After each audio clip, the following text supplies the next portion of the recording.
note. All right? Thank you so much. So we'll ask the principal to begin off, then I'll pick up from there.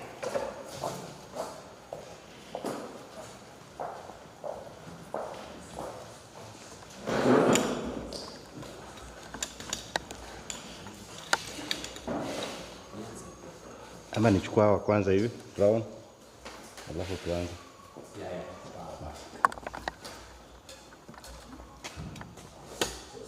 I think they should say their name, Sigot. So you say your name and your age and class.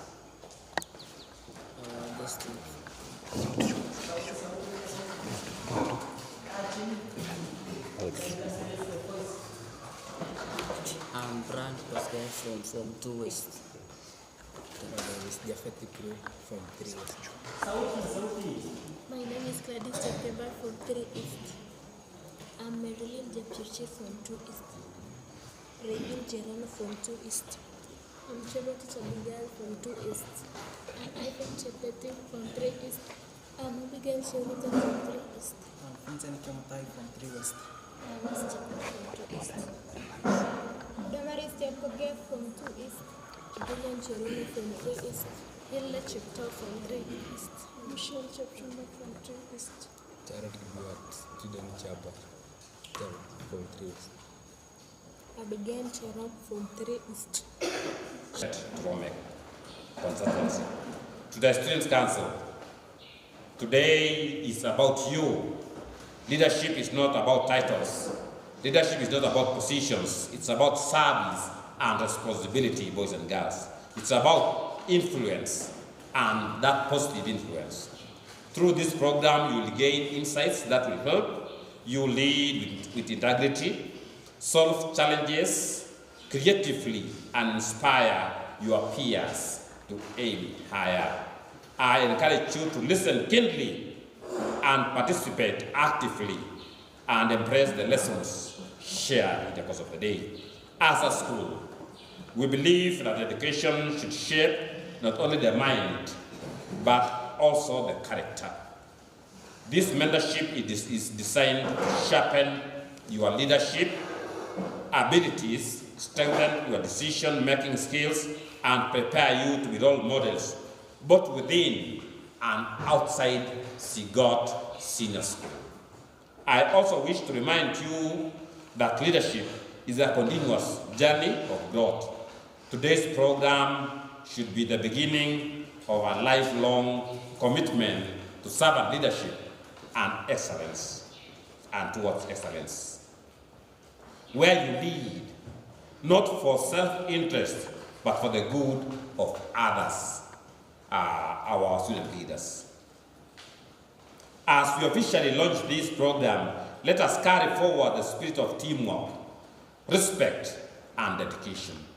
May the knowledge and mentorship you receive today bear fruit in Sigot Senior School and the years to come, not just for you as individuals, but for our school and the wider community and posterity. With these few remarks, I officially declare the Sigot Senior School Students' Council Mentorship Program conducted by Government Consultancy officially open. Thank you.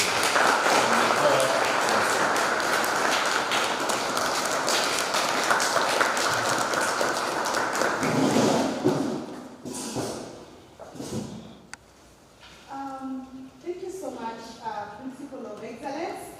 Can we clap for him for declaring this capacity building workshop open? Thank you so much, Principal of Excellence, for the support that you are giving to the Student Council members. As the Romek family, we want to appreciate the Sigot family for giving us an opportunity to be part and parcel of this great school to build the capacity of their student council members. Ladies and gentlemen, leaders of excellence, my name is Alice Songok Tenai. the Director, Royal Minds Educational and Counseling Consultancy. And we are so excited to be here today with my colleague, Innocent Okelo Owade, to facilitate this very important capacity building workshop for the prefects. I wish to begin by saying that at Royal Minds, we believe that great schools are built on great leaders. Our student leadership training program equips young leaders, especially school leaders, with knowledge, with skills, with attitudes, and with values they need to serve with a lot of confidence, with integrity and excellence. And by transforming student council into effective teams, Royal Minds equip schools to cultivate discipline, to cultivate collaboration, and a thriving learning environment. For the past years, ROMEC has been in the forefront of nurturing student leaders across Kenya.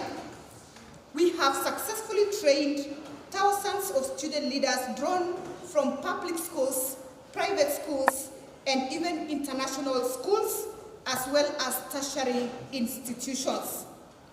We take pride as ROMEC in creating transformative experiences that leave lasting impact on both learning and institutions. I want to begin by saying that our commitment at Royal Minds is to deliver a very high quality, context-specific, and practical leadership training that is tailored to the needs of schools and to the needs of institutions. We commit to continuous innovation as a team. We commit to continuous mentorship and follow-up support to ensure sustainable leadership growth. And so, ladies and gentlemen, as I come to the end of my opening remarks, I want to say that student leaders, like the leaders we are training today at Sigot Secondary School, play a very critical and a very vital role in the daily life of schools and institutions. They bridge communication between the students and the administration. Student leaders influence discipline, and they set the tone for the school culture.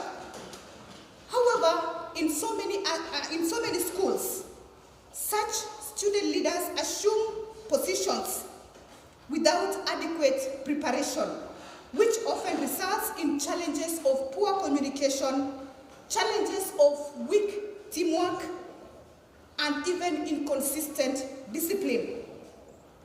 And so today we are committed to build the capacity of the Sigot senior school members of the student council so that they can steer up Sigot to greater heights.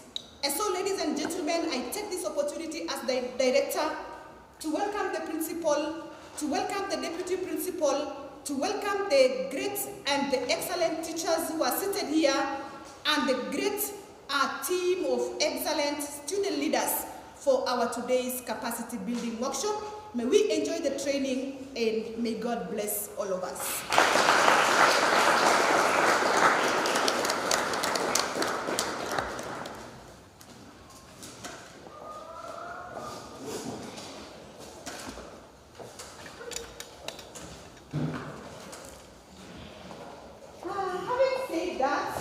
We now want to begin our first module, and our first module is to give you your constitution.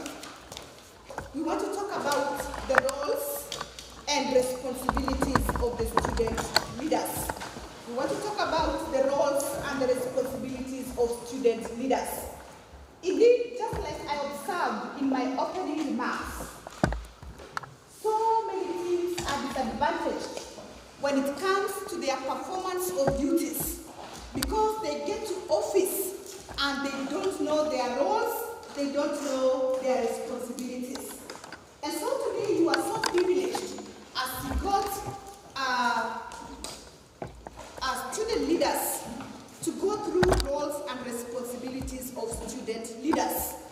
And so this module will help you to clearly understand your duties, your responsibilities, and accountability structures through interactive scenarios that we will share. And so, great leaders of excellence, put your hands together as I invite my colleague, facilitator, Innocent Okelo Owale.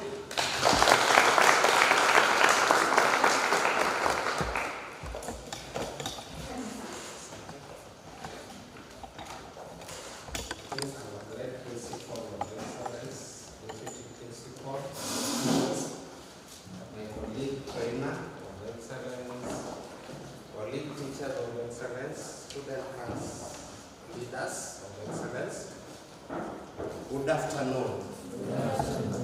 Good afternoon once more. Thank you very much. To repeat my name, Innocent Okelo Owade, a leadership trainer and consultant at ROMEC. We are very glad to be given this opportunity to facilitate this training through our able leadership of our principal. We appreciate for this moment that we have, and as my colleague has already stated, the way we are here, all of us are already, leaders. As it sinking to us, we are already leaders. So what we are just coming to do is to empower us more, is to bring that awareness, so that we become aware that we are leaders. And we also become aware, or we identify as student leaders, what expectation is it expected from us? What is our expectation? From the administration, from our teachers, and also from our colleague, student counselors, and also the other students. Are we together? So what we are doing is just to bring that awareness. We already have those qualities in us. There is a reason why each and every one of us who are here were selected, no matter the criteria that was used. But it is not by accident that you are here. There is leadership already in you. And as we've already said, our training goes beyond this level, this whole level. We really expect you, in whichever position that you are going to occupy, even after high school, even when you go to college, even in our own families in future, these are the expectations that we have of us. What is our responsibility? What is our role as leaders? The first one is representation. Can you repeat that word? Representation. We are 40 student leaders here. And in our school, in our inquiry before this session, we were informed that we are around 400 of us in Sigot Secondary School as the student population. If that is the rough figure, and you are 40 here, quick mathematics, what is the percentage of the student council in relationship to the school population? Roughly, mathematicians, 10%. So it means we are representative. The 40 of us who are here, we have just been selected because not everybody, not all these students that we have in Sigot Secondary could become the student leaders. So that is why the few of us had to be selected, so that we represent. Whom are we going to represent? in this council, student council, who are the people that we are representing? We are representing our peers. Sino kweli? Just because we've been selected as student leaders, it does not mean that we believe ourselves or we move far from our colleague students. We represent them. We represent their interests to the teachers and also to the administration.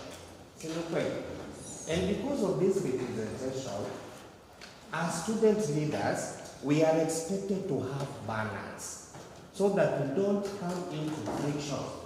Tusiwe na conflict na our fellow students, the teachers, and the administration.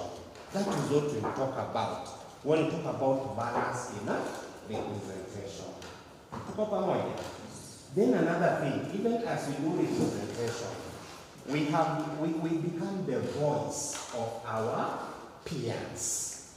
What does it mean by that statement? Kama kuna jambo lolote in a school setup, lazima kutakuwa na issue mingi in the classes, in the dormitory, in the kitchen, which is just nearby. Lazima kutakuwa na mambo mengi, si kweli? So what happens as the leaders or as the representatives of the students, it is our role to come and become their voice so that we raise those issues. And as we raise those issues, we are expected to have a lot of wisdom.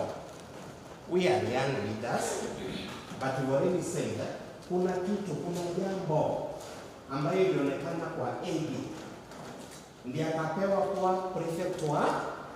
prefect wa furniture. Sino kweli? There is something that the other students and the school administration and the teachers saw in AD, something good, something valuable. Ndio ukasema cha tumweke AD awe our prefect of furniture. Na tumweke nani? Victor Kemei awe class prefect. For which class? From 2 West. And all of us, ile position yote ambayo tumepewa, there is a reason, there is something good that was seen in us. So it now becomes our responsibility to represent the interests of other students in those departments ambazo tumepewa. So kama ni issue ya kuwa raised kwa class teacher, ama kwa deputy, ama ile kwa principal, through the protocol, lazima kuna ile protocol that you are expected to follow. So the issue or your role is to become the voice, of your peers in the administration. Another role is responsibility. Another role is what? Responsibility. Is it the first 10 plus 8 on responsibility? Nani katueleza? In just 3 words or 4 words. What is the meaning of responsibility? Or who is this person that we say is responsible? Nani katueleza briefly? Just in 1 sentence or in half a sentence. Who is the person who is responsible? Or what is responsibility?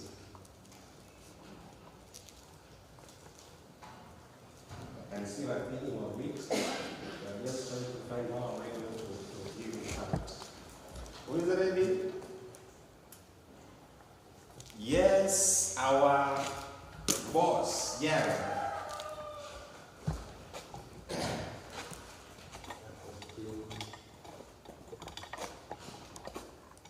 Responsibilities adopting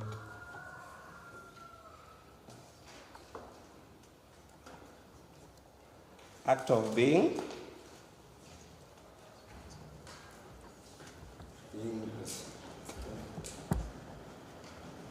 Act of being. Just try, let it out. Abigail, help your boss. Who is the person who is responsible? Yes. Responsibilities assign duties and manage your work. Can you clap for him? There is one issue that he has raised in his explanation. He has talked about assignment of duties. Are we together? As leaders in the Students' Council, we have talked about voice of the peers. We have that responsibility in one way or another. In the dockets or in the positions that we have, kuna jukumu ya ku-assign duty mahali. Sino kweli? For example, as the class prefect. As a class prefect, what are some of the responsibilities that you can assign to your class or to your class members? We've talked of Victor. Why is the other class prefect? Elvis. As a class prefect, of which class? 3 West. 3 West. What are some of the responsibilities that you normally assign to your peers in class? For example, yes? For example, responsibility yenye wewe kama class prefect unapatia wenzako pale darasani wafanye. Yes? Nice attempt. Support you. Like her? Yes. For example, sweeping the class. It may look like a simple task, but by you giving that responsibility to your classmates to do that, that is a big role that you are doing as a leader. Are you together? So by assigning that role, for you, it now becomes a responsibility. As a class prefect, for example, it becomes your responsibility to assign that role to the class, to your peers, to do that cleanliness, sweeping the class. It looks like a simple task, but you have done a very big role in the management of the school system. Because if that class is not cleaned, we have a lot of other things that are going to be disrupted. For example, the class may begin late. Because the teacher may come to class, if the teacher comes to class and finds the class is untidy, si lazima atatoa instructions that to clean the class first. And that is going to disrupt the school system. So for you as a leader, it is your responsibility to make sure that the roles you assign to your peers are done. And if they are not done, you make follow-up so that those responsibilities are handled.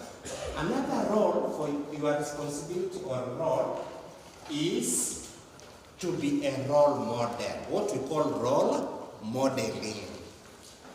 Role modeling. And just like we have already said, there is nothing new that we are coming to talk to you about. It's just to remind us and to empower us of the things that we already know.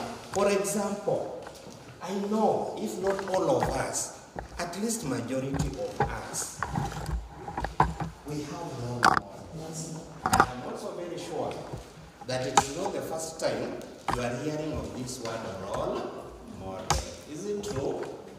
Is it true? Will you attempt to tell me who is a role model? Hata kama upeane definition, you can just try to explain something close to your understanding, the way you understand role model. Who is a role model? Who is a role model? Who will try to tell us or to remind us? Who is a role model? Using your own words. Yes, Vincent, our librarian. Can we clap for him? He has said that a role model is a person who is a good example to others. Are we together? A role model. When you talk about role model, This is a person who is a good example to others. Kwa hivyo inamaanisha nini? From his definition it means the role model must be somebody who is respectable, who has positive values. Si ni kweli? We cannot be good example if we display undesired behaviors. Tuna relate vipi kama class prefect? The moment tumekuwa selected, not just class prefect, but generally as the student, members of the student council, we are expected to display good behaviors, to display values. Tuko pamoja? And one of the good things of tuko pamoja? Are we together? One of the good things of being taken as a leader, hata kama ulikuwa na weakness ya aina fulani, inabidi unaanza kufanya nini? Una change, unabadilika. If you have been selected as the boss, the chairperson, or the vice chairperson, or the librarian, dining hall prefect, and all these responsibilities that you have here, hata kama ulikuwa na weakness ya aina fulani, the moment you have been given leadership responsibility, even without being told, if you are a good leader, even without being told anything by any person, mwenyewe tu unajua weakness yangu ilikuwa hii, but nimepewa hii position. Therefore, it means I have to do what? To make some changes. Are we together? For example, we have seen people are very well dressed for this presentation. Can you clap for yourself? And we believe that this is always the pattern. Si ni ukweli? Yes. So what does that mean? Kila mmoja wetu aliona hapana, we are going for this meeting and I am going as a leader. So when I'm going as a leader, I am supposed to look well. Role modeling begins from outside. Are we together? When I just look at you, even without you saying anything to me, there are a number of things I can learn from you. Hata kama tumepatana tu barabarani na nikuone, the way you appear, the way you dress, the way you walk, the way you conduct yourself, a lot of things can be said about you. Are we together, leaders? Yes. Are we together? Yes. When we talk about role model, you as a leader display those positive values so that you have the authority. Unajua role model ni mtu anakuja na authority. When I say Boyd is my role model, it means Boyd can instruct me to do something. Wewe student leader kama role model, we have played that bingo game and we've got some of the various characteristics of a good leader from that game. If I have those characteristics, ninakuwa na mamlaka ya kuambia wale wengine do A, B, C, D. If I am neatly dressed as a leader, niko na moral authority, niko na hiyo mamlaka ya kuambia yule mwanafunzi mwingine dress well. Si ni kweli? Can I tell another student go and put on your shoes? Na mimi mwenyewe nimevaa sandals. Will it make sense? So for us to become good leaders, lazima to display those characteristics of the leader in ourselves. Ndio niwe na authority that I can speak confidently. Naweza simama kwa assembly very confidently and address the other students on the importance of being disciplined, on the importance of following the school program. Maana mimi mwenyewe hata wanafunzi wengine wanajua mimi huwa ninafuata school programs. That is the meaning of role modeling. Are we together? So when you hear of this term role model, haimaanishi tu that you have to look at your teachers, the principal or the deputy, and other leaders outside there. Even among ourselves, as the students in the school community, one student can be a role model to another student. Sino kweli? In that game that you have played, kulikuwa na majina ya walimu, kulikuwa na majina ya walimu, si ni majina yetu sisi wenyewe. So it means even as student council members, we can also learn from one another. We can do what? We can learn from one another. Vincent, our lab prefect. Do you have a role model? Who is a role model? Which teacher? Is the teacher here? What is his or her name? Madam? Madam Purity. Where is Madam Purity?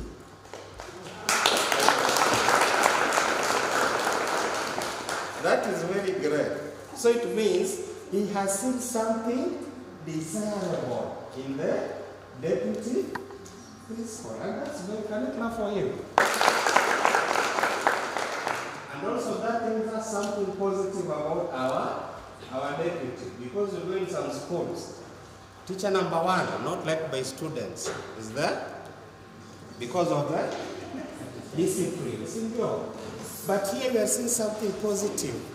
Our deputy principal is a role model to the students, and that is representative. Are we together? Yes. So even for us as student leaders, in the performance of our duties, when we become fair, when we become, we do not make decisions to favor our friends or our neighbors at home. People, fellow students will like us. And even for you as student leaders, when you become positive role models, hata mambo mengine kama strike na vitu negative kama hizo zitafanyika shuleni kweli? They won't, because as the student council members, you play a very important role in the administration of the school. So if you have these values and the roles, you perform these roles that we are talking about, hata vitu zingine kama ukiwa na mama huko chini, you silence them even before it reaches the teachers or the administration, because the fellow students will do what? They will listen to you. Another element of our role as student leaders is to be the tools of communication. Student leaders play an important role in communication. Tools of communication. So tujue kuanzia leo kama tutakujua. For us as student leaders, we are expected to communicate. To pass information. Tumesema the voice. Student leaders are the voice of their peers to the management, and the voice of management to your peers. So in a school setup, communication is two-way or three-way. Among ourselves as students, communication among ourselves as student leaders, to the teachers, to the administration. Ni jukumu letu kufanya nini? To pass communication. Are we together? Student council members, labda kuna jambo fulani na unaona hili jambo si lazima tupeleke class teacher, ama hii si lazima tupeleke kwa deputy, wacha tupeleke kwa Jared na nani, Abigail, tusikize their opinion, what they have to say about this issue. Labda kuna jambo fulani, labda kuna complaint in the school among the students over something, mnajadiliana as the student council. Kuna jambo imetokea. What are we going to do? Let us go to our seniors, the chairman and the vice chairman. We share with them. Labda kuna jambo kwenye kitchen, ama classes, ama dormitory. You share with them. You listen. Kama wakiona hili jambo ni zito, wacha tupeleke kwa class teacher ama kwa deputy. They go ahead and do that. So that is an example of communication. Our role as student council members, leaders, is to pass communication to our fellow students, among ourselves as student leaders, or to the administration. Tuko pamoja? Tukiangalia zile shule penye kuna conflict, kuna unrest, kuna threats that strike, one of the things zinakuwa pale ni kuwa communication haiko, ama the communication is poor. Labda the student council members wamesikia kuna jambo fulani, but they don't take step, wananyamazia. But now we have learned. For example, in a school setup, we come from different backgrounds. We come from different areas, different communities. Kuna mambo mengi, not all of us are of the same character. Kuna wale ambao tunaweka maybe the bad elements. About if they speak of something and we don't take it seriously, inaenda kuleta conflict. So from today, tujue, as the student council of Sigot Secondary School, one of our major reasons why we were selected or elected to become the student council members is to pass communication. So, are you together? Yes. And the communication we are talking about here is not just about something bad. It can come to our mind. Kuna wanafunzi fulani wanapanga kufanya ABCD that is not good or that is not proper for our school. That is one. But there are also other positive things. For example, students may have different suggestions. They may have suggestions. Na labda kama hakuna students forum, wakati wanaongea among themselves, they may share their different ideas or opinions. For you as a student council, ukiona hili jambo linajadiliwa, ni something that when you present to the management, the kitu inaweza kuwa considered.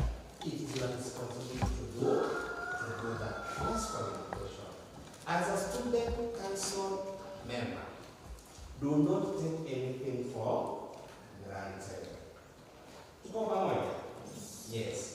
Ukiwa na mazungumzo mahali, even if it is outside, because some of us are the scholars, even if these are students discussing from outside, now unaona hii jambo ni sensitive sana.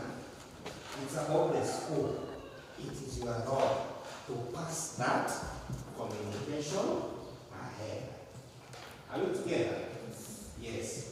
Another role of the student leader is to take initiative. Take initiative.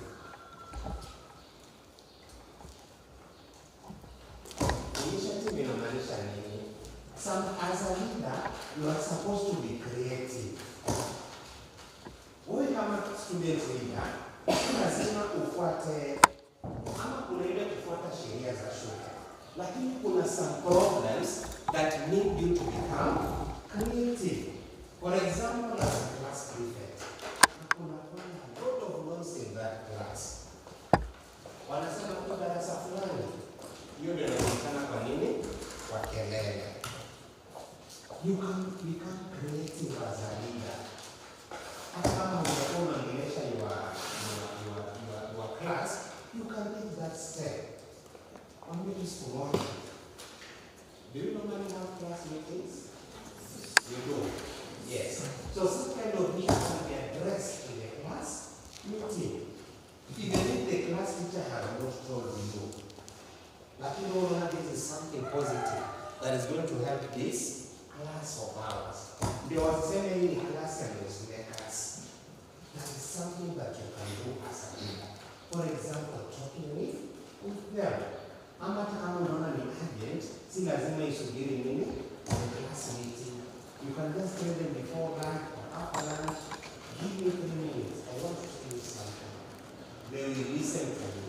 You know, the moment you have been selected as a leader, they are us.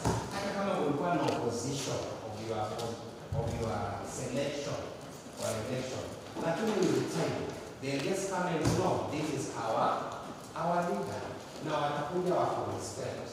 some of us as leaders tunakuwa na woga wa aina fulani, labda mimi nikisimama kwa wenzangu hawezi kunisikiza, but take the initiative.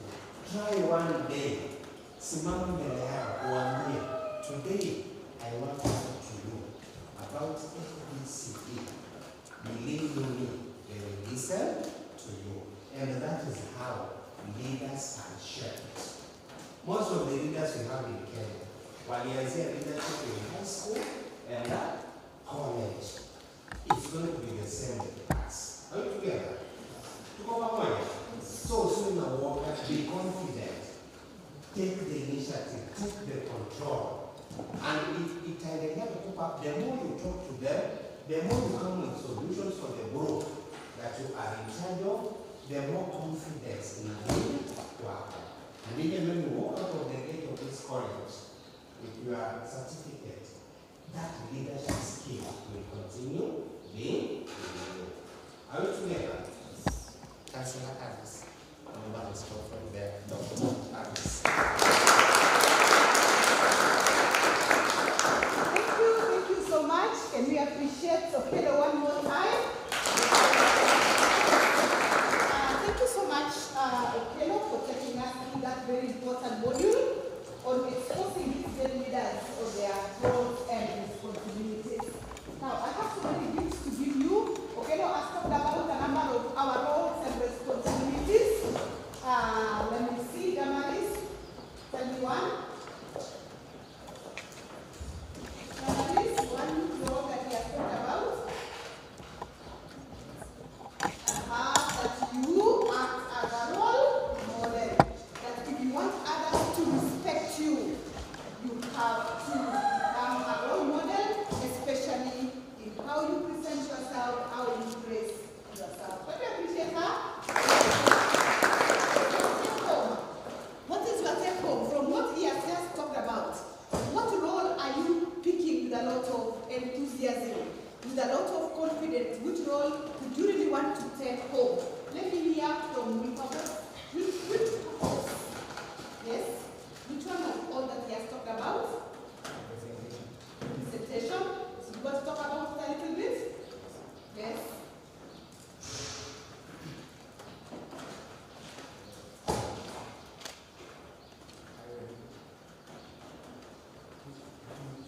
Representing others. Yes.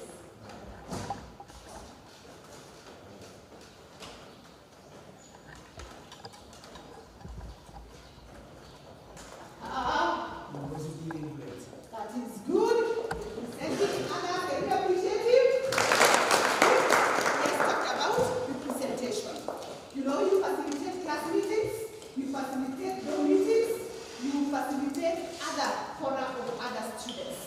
So when you are there, they give you issues, isn't it? They give you issues.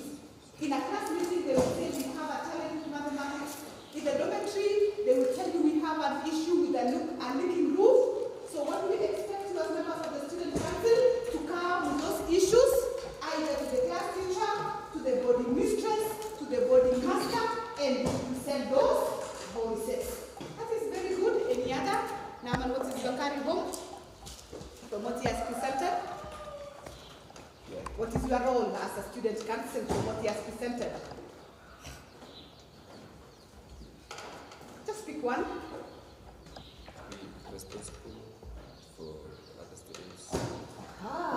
That we take responsibility. Can we appreciate it? That is your gift.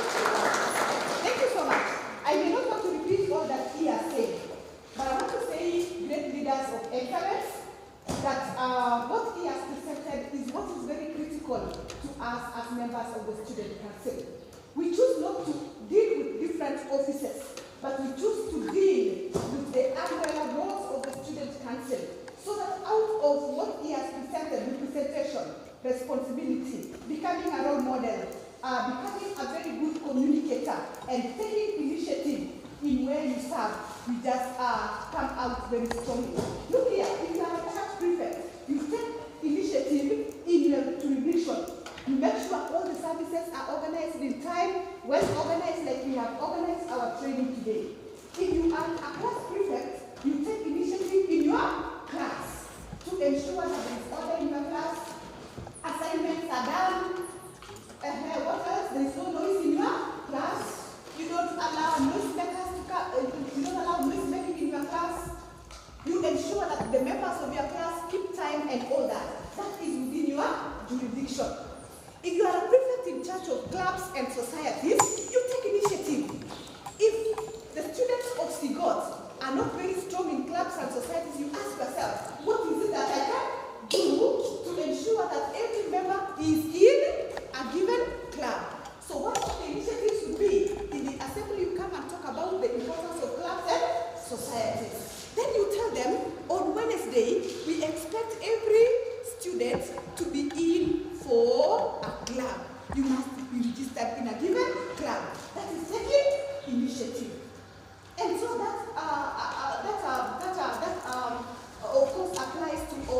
officers. I want to celebrate the Deputy Principal of Excellence. Principal, while you were away, these learners were asked about who is your role model. But we are so excited as the teachers that Madam Purity was picked as a role model.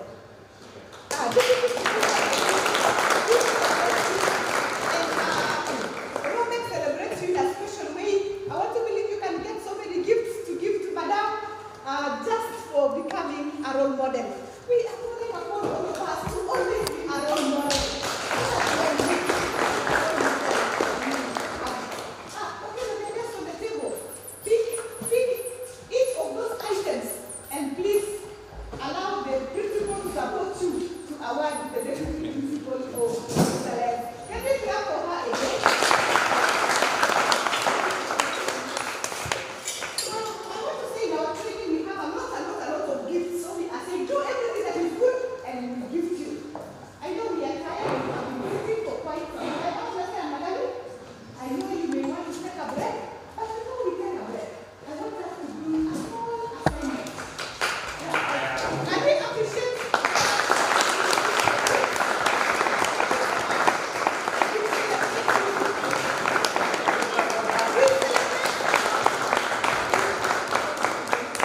Thank you so much. Congratulations, Madam Deputy of Excellence. Now, we will be taking a break. But just before we take a break, you know what? We are still so low. I want us to really enjoy this training. Tell us how. And we want to be part of the training so that we don't just talk to you. You know, in CBE and senior school, when a principal, we talk about communication and collaboration. That is what we do in our training. So I want to ask Jared, please come here together with this team. I want to believe these are 7 of you here. 1, 2, 3, 4, 5, 6, 7. The 7 of us. Please, I want us to be distributed somewhere. To be distributed somewhere. I want to give you teams to work with. I will give you the next instructions. Please take position very fast. Take position very fast. I want to give you teams. So, kupatia teams inamaanisha you spread so that I can give you teams. I want to ask our colleague teachers, please you can join any of these teams so that we support the team members to work on active scenarios. So you can join a team of your choice. Please keep spreading because these are going to be very big teams. They are going to be big teams. So the first thing that we do when you are given a team is to have a team leader. Just like we are having a team leader, call who? Jared, Sigot. So teachers will allow us a lot of humility to make use of their resource, so you can join them. Just one in each group, So we have scenarios here that we want to handle as leaders and come back here and report how we can handle these scenarios together. So the first 3 join a group, the next 3 join a group, just like that. 3 join a group, 3 join a group.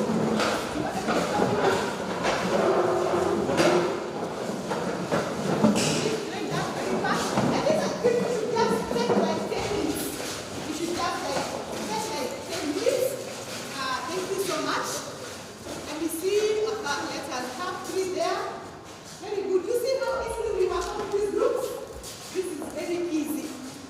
Now, we want to come to the ground. What happens in our schools? And I want to believe these are the scenarios that could also display itself in our school. And so in the 7 groups, we want to give 7 scenarios that we want to handle. Now, the first scenario is this, that students complain about unfair treatment by a teacher. Now, students are complaining. As students complain about unfair treatment by a teacher, how does the council address this issue? Because we are saying if such an issue is not addressed, it can easily sprout up to bigger things in a school. You have heard of schools that go on strike?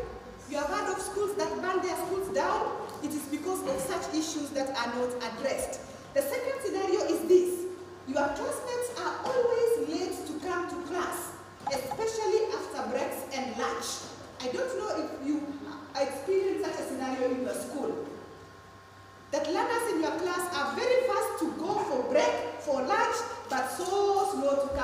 class. Now, as student council, how do we handle this? Scenario number 3, a student leader is on suspension. A student leader, one of us, is on suspension for an indisciplined case. You remember Owade has talked about becoming a role model. But there is this one member who has not displayed, the abilities of becoming a role model and is out on a discipline case. How does this affect the council? Please, if you pick this, do a good job for me because we want to learn from this scenario. The fourth scenario is a school event is poorly organized. It could be an AGM, it could be an academic meeting, it could be we are hosting sports, it could be a contest, or whichever activity that you choose. So that school event is poorly organized. How should the council take responsibility? By the way, we said in the morning that one of the responsibilities of the student council is to support the school, to ensure that school events are done so well. So how should the council take responsibility? The fifth one, a student leader is tempted to misuse their position. To misuse their position. Like to bend school rules because he's a leader, how should this be handled? Then peer conflict arises in the dining hall. Kuna conflict. Jamaa wameanza kushikana mikono, they want to fight. What is the leader's role? What is the prefect's role when there is conflict in the dining? Then this one is very particular to most of our schools. A class is noisy and very disrespectful. How should a prefect handle this? You just say, keep quiet. Kama mutaki kunyamaza simkae. Mimi sikuja kuwachunga. No. How should a prefect handle such kind of a case? With due respect, the function of the team, I want to ask that we give the scenarios. They work on the scenarios very fast. Then they take a break, go for tea. Then as they come back, we will find time for them to go back. I am giving the scenarios at random. This is what we will do.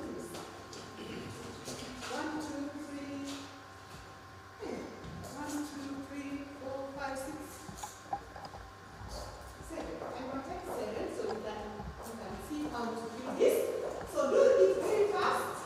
At least I have the teachers. Please give direction to the learners as they work on it. So work on it as said, under 10 minutes you should be done. Then you will give you a break very fast. And as you handle this, we want to see a lot of wisdom, we want to see a lot of leadership. As you handle this, we want to see a lot of wisdom. So this is anything you can bring any of this. You can bring any of this. You can bring any of this. This must be exciting. When you are in a team, I expect a team to be like this. I expect a team to work together. I expect a team to have a circle like that. This is good. I expect a team to work together. Right? You have a scenario? You have one? Oh. Good. I said we are using under 10 minutes and we are done with the scenarios.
Thank you so much for the members of staff, the teachers of excellence who are supporting the groups to work on the scenarios.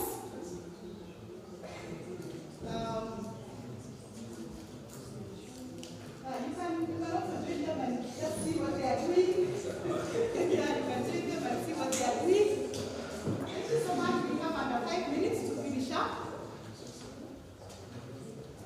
I have said as you handle those scenarios, remember the roles and responsibilities that have been discussed.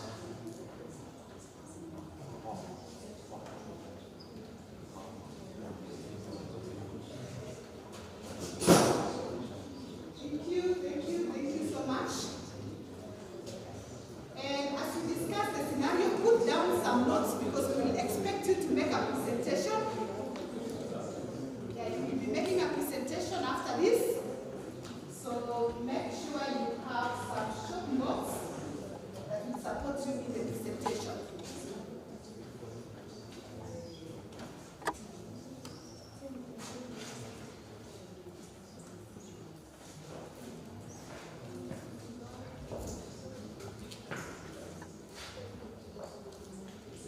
We want to encourage that every member participates in those scenarios. We want to ask for insight from all the members of the teams.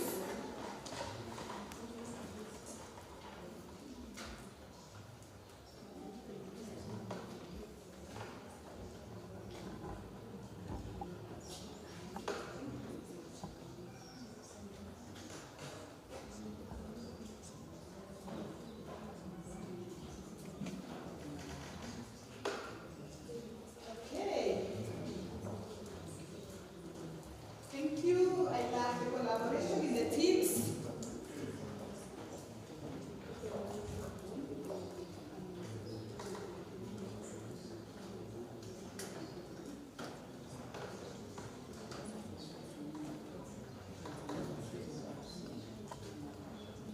If you are done, we'll ask you to get back to your seats so that we give you the next direction.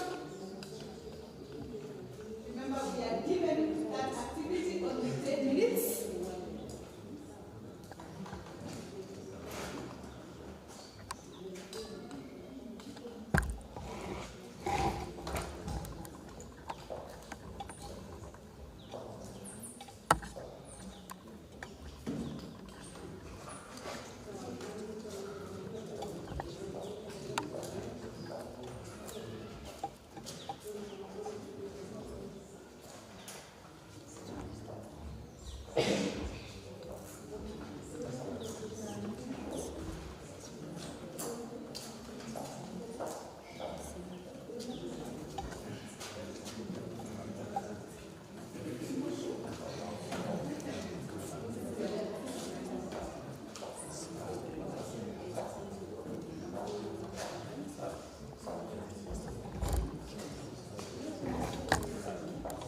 Our time is up.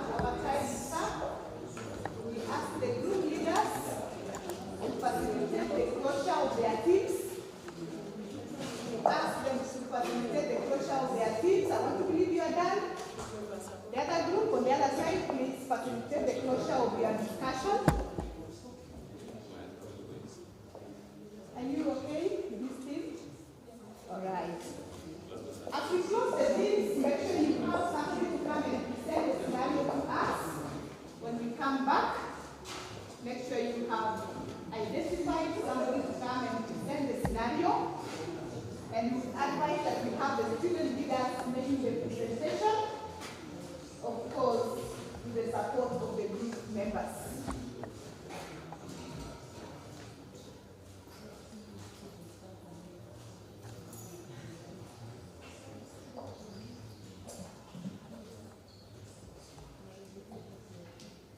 Okay.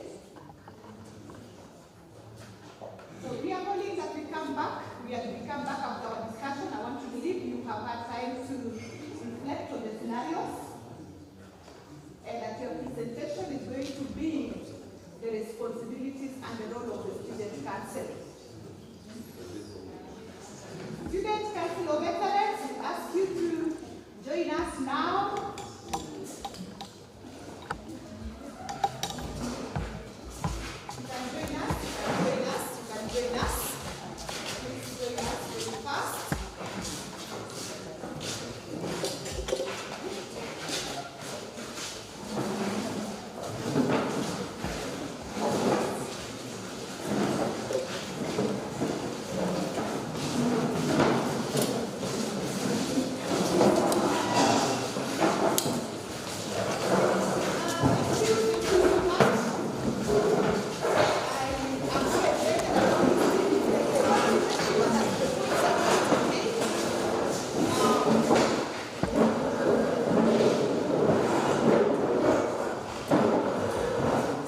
scenarios. The presentation of those scenarios will mark the end of our module, student council roles and responsibilities. I now therefore want to hand back the program to your patron, the deputy principal, to give us direction as we take a short break. Then we'll come back for our next assignments. May you enjoy your tea and God bless you.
Information so that that information can be acted upon. It is a process.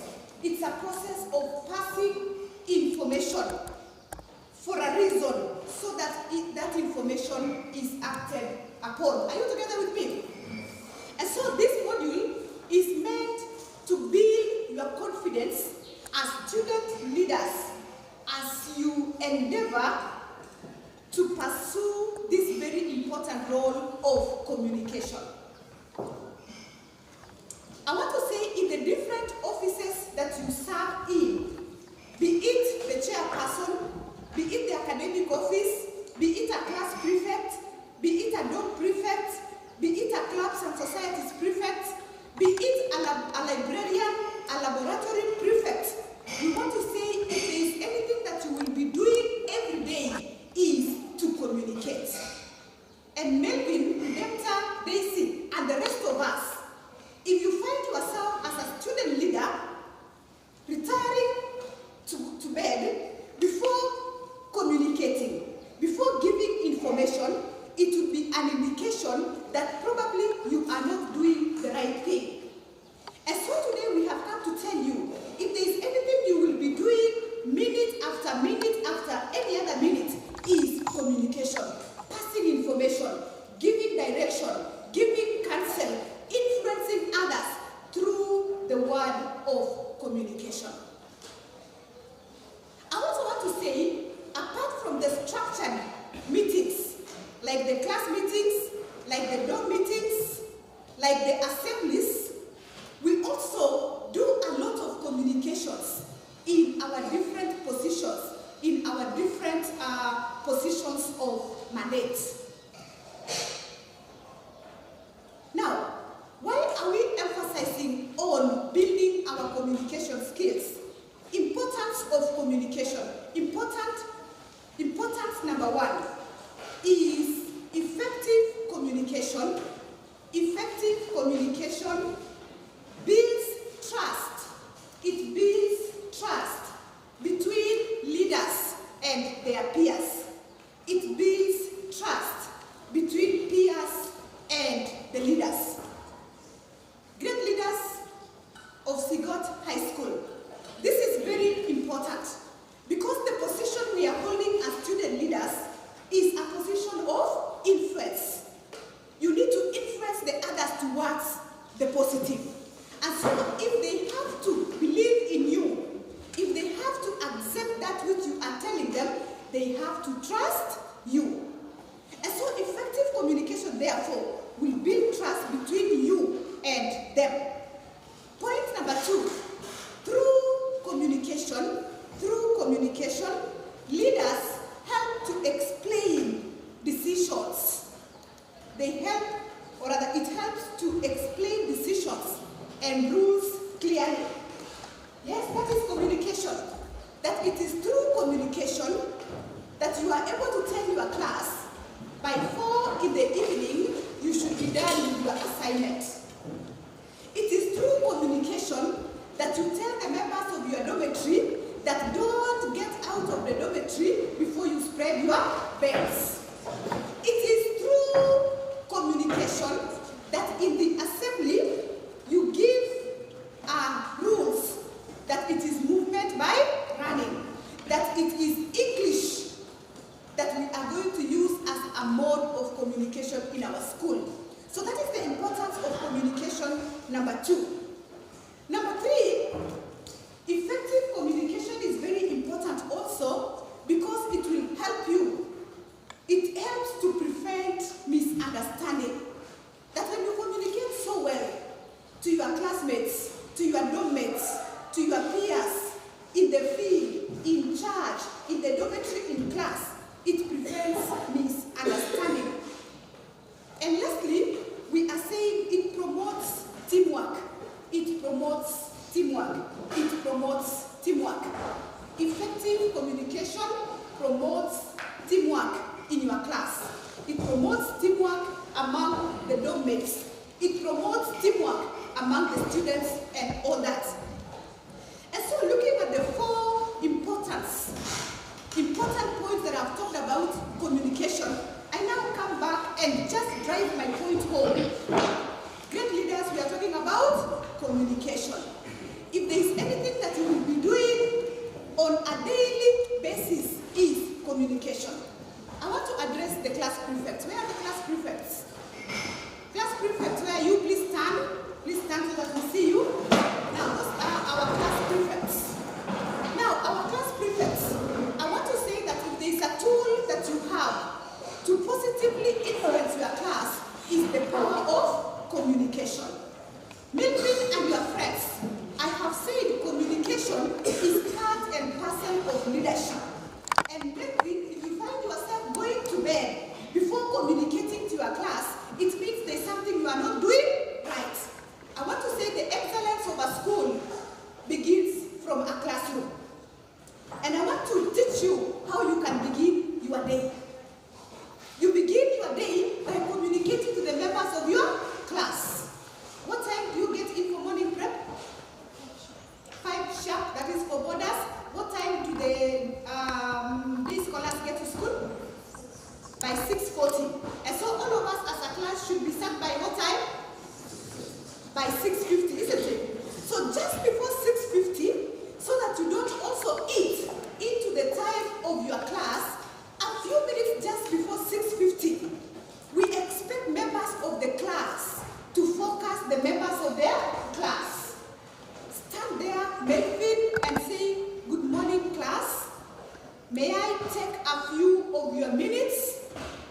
just find out how you are faring on and to give direction. Are you getting me? That is before the day begins, so that you get an opportunity to communicate, to focus your class towards attaining the vision of your class. And you know we are saying, if your class attains the vision, his class attains the vision, his class attains the vision, and all the classes attain the vision that we have as a school, as a class, what we will see is now what we talked about in the morning, seeing Sigot going to the next level. Am I speaking to anyone? So I expect you to wake up, to stand up that very early in the morning and tell the learners of your class, I want to take this time to appreciate the members of my class for coming in for prep at the right time. Hata kama kuna wawili ambao hawajafika, don't mind about them. Appreciate these ones who are already in class. Am I speaking to anyone? Then tell them, this is another day that we have gotten to build ourselves as individuals and to build our excellence as a class, so that we build the excellence of our school. I want to remind you the following. Number one, I remind all of us to be active throughout the lessons during the day. That could be point number one.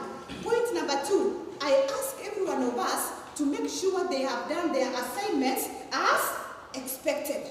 Are you getting me? And number three, you can remind them that I also want to remind you that we minimize and stop any noise throughout the day. Then from there you communicate and say, classmates, I trust in you. I wish you a good day. Now you can sit down. Clap for this class. What will happen? Faith in that class. Faith, I'm speaking to you. What will happen to that class?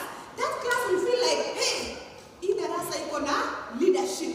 This is a class prefect that has vision. This is a class prefect that has focus. Are you getting me? If you pick up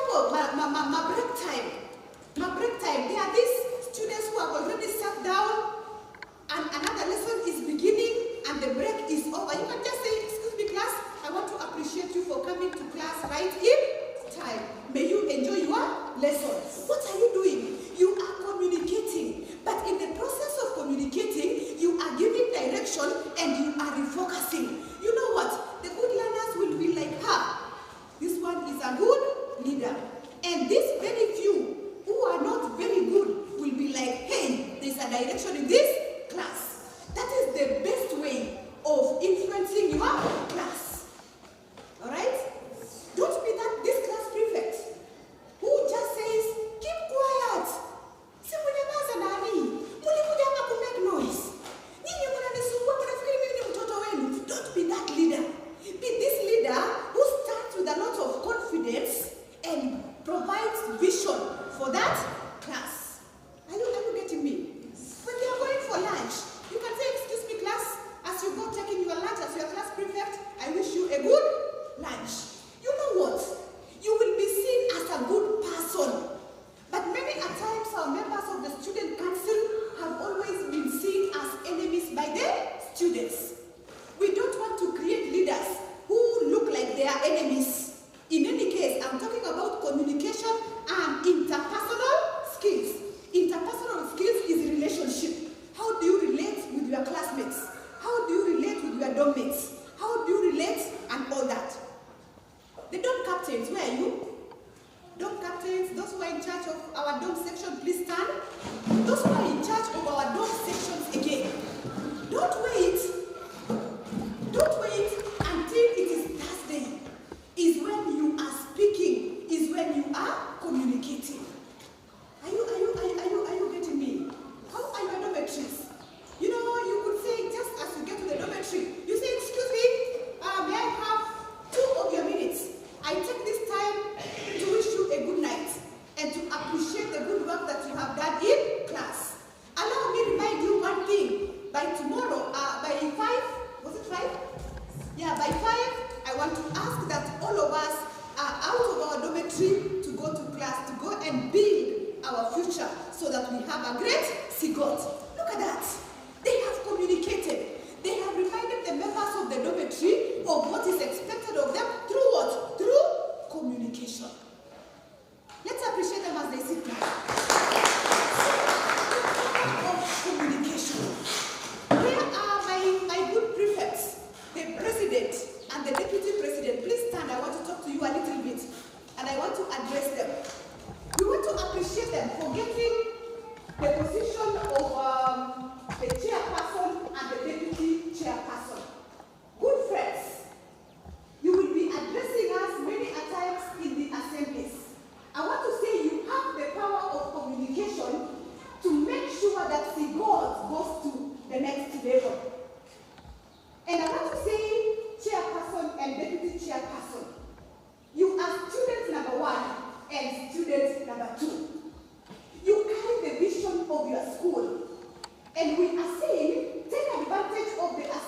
still they were position 1, and we all celebrate.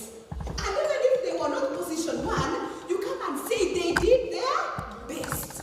And you also tell them we have a second chance. What are you doing? You are communicating. And out of communicating, you are building the abilities of the members of this great school. And that applies to those who go for sports, those who go for drama festivals, those who go for music festivals. And look here, we want to also talk about academic performance. Where is the academic prefect? The academic prefect, where are you? The power of communication. The power of communication. We want to say programs that are developed by students are more appreciated than the programs that are seen to come from the teachers. And so we are saying, if the members of the student council will develop programs, then also support the programs that come from the teachers, it becomes very easy. Communication, great leader. Before we do an exam, it should not be just the DOS or the examination office just talking about these exams. We expect you as a leader to come and say, good morning, great students of Sigot. I stand here as the academic prefect. Today, we are beginning a very important examination. I take this opportunity to wish all of us success. May every one of us do their very best. As we do our exams, I want to remind you of the following. Number 1, I would like to remind you of honesty in our exams. As you do your exams, ensure that you are doing your work in a very honest way, because in Sigot, we believe in integrity. I take this time to wish you the very best. You go and sit. Can we clap for such an academic team? What do you think about that? The other students will feel like, Kumbe the student council is part of the examination system. Are you getting me? And they will appreciate that Kumbe hiki ni yetu. And you know, when people think like this is our thing, they will always appreciate it. And academic prefects, you are a very big leader in this school. Before we release exams in this school, we want to tell you this. You have a right to even go to the DOS or the academic master or the examination officer when you listen, how is the performance? How did we perform in this exam? So that as we release our exams in this dining or in the assembly, the first person to speak, to communicate, is a member of the student council. And the member of the student council is the academic prefect. Of course, followed by the president, whoever, the deputy or the chairperson himself. Are you getting me? So again, where are you? The academic prefect. Please stand again, I'm on you. So the academic prefect, again, as you stand to say, as we began this exam, I stood to wish you the very best. Today we are meeting here for a very important exercise to release the exams. Alafu unasema, I want to wish you the very best. Or rather, I want to congratulate those who have done very well. Then I want to ask you, my colleagues, who may not have done very well, to pull up your socks. Then you tell them, every one of us have abilities to do well. Hey, look at that. Look at that student leader. The rest of the students will look at you as a focused student who is focused to carry this school, by the way, from a mean of 3 point something to where we want to be 6 points. And we will get there. If we have such leaders, we will get there, get it from us. Clap for this guy. Communication. Class prefect. As you communicate in the evening, just after 4, you tell them just before we go for games, please, I ask for your 1 minute. Number 1, I want to remind you to make sure you have done your assignments. The day scholars, as you go home, make sure you don't come back tomorrow before you do your assignment. Are you getting that? You are communicating vision. What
I'm demonstrating something, right?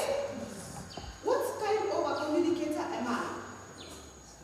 I am not listening to her, isn't it? I am a leader, but I am not listening to her. I am distracted by my own things. And at the end of the day, I am asking Daisy to repeat the same thing so many times. Did you see what happened in the fourth time? Was she ready to give the information? She was not. She is tired. She has given up. Just because I was not listening to her. The power of listening. Let me tell you viongozi. Kama kuna kitu kitawaweka kwa level ya uongozi vizuri ni kusikiza. Na ni kusikiza na kusikiza na kusikiza vizuri. Daisy, what are you saying? Thank you so much, Daisy, for that observation. I appreciate. Are you seeing my body language? I am listening to her with my ears and with my body language. I am even nodding.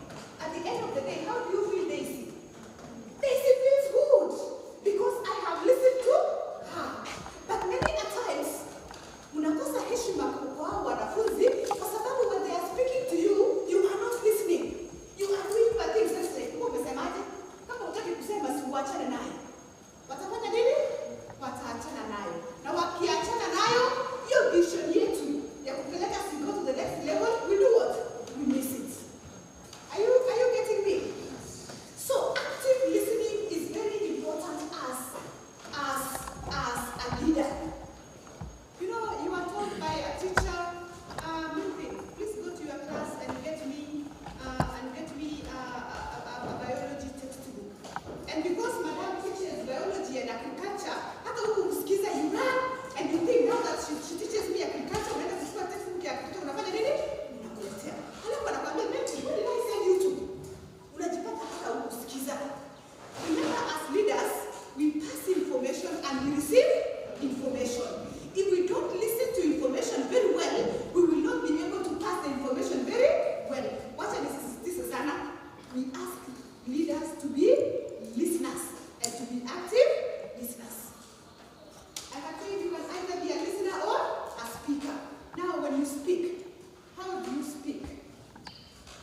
I want to give you a few points that will help you to speak very well. I want to give you a few points that will help you to speak very well. Speaking. Speaking as a class prefect. Speaking as a prefect on duty. Did you know that you will be on duty at one time or another? And you will be expected to speak? Alright. Number one, clarity. Number one, clarity.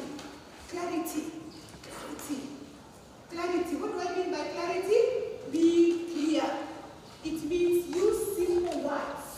As a leader, by the way, use simple words. I also try to use a lot of simple words. Yes, I am a teacher of English. I know so many difficult words. But I choose to make use of simple words so that my information reaches home very well. So choose simple words and short sentences. Simple words and short sentences. Good morning, class. I welcome you back to school after the holiday. I want to remind you of our vision at Sigot, that we want to get to 6.0. Let us work towards this. Look at those words. Very simple and very clear. As a class prefect, we are starting good morning, class. I wish to welcome you to this day and observe the following. Number one, make sure you do your assignments. Number two, maintain silence. Look at those. Very simple and very short sentences. Number two is the tone. I think number one is clarity. Number two is the tone. The tone that you use as a leader. The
You know, you are talking about honesty, and then I'm telling you about mtihani. Na wanajua.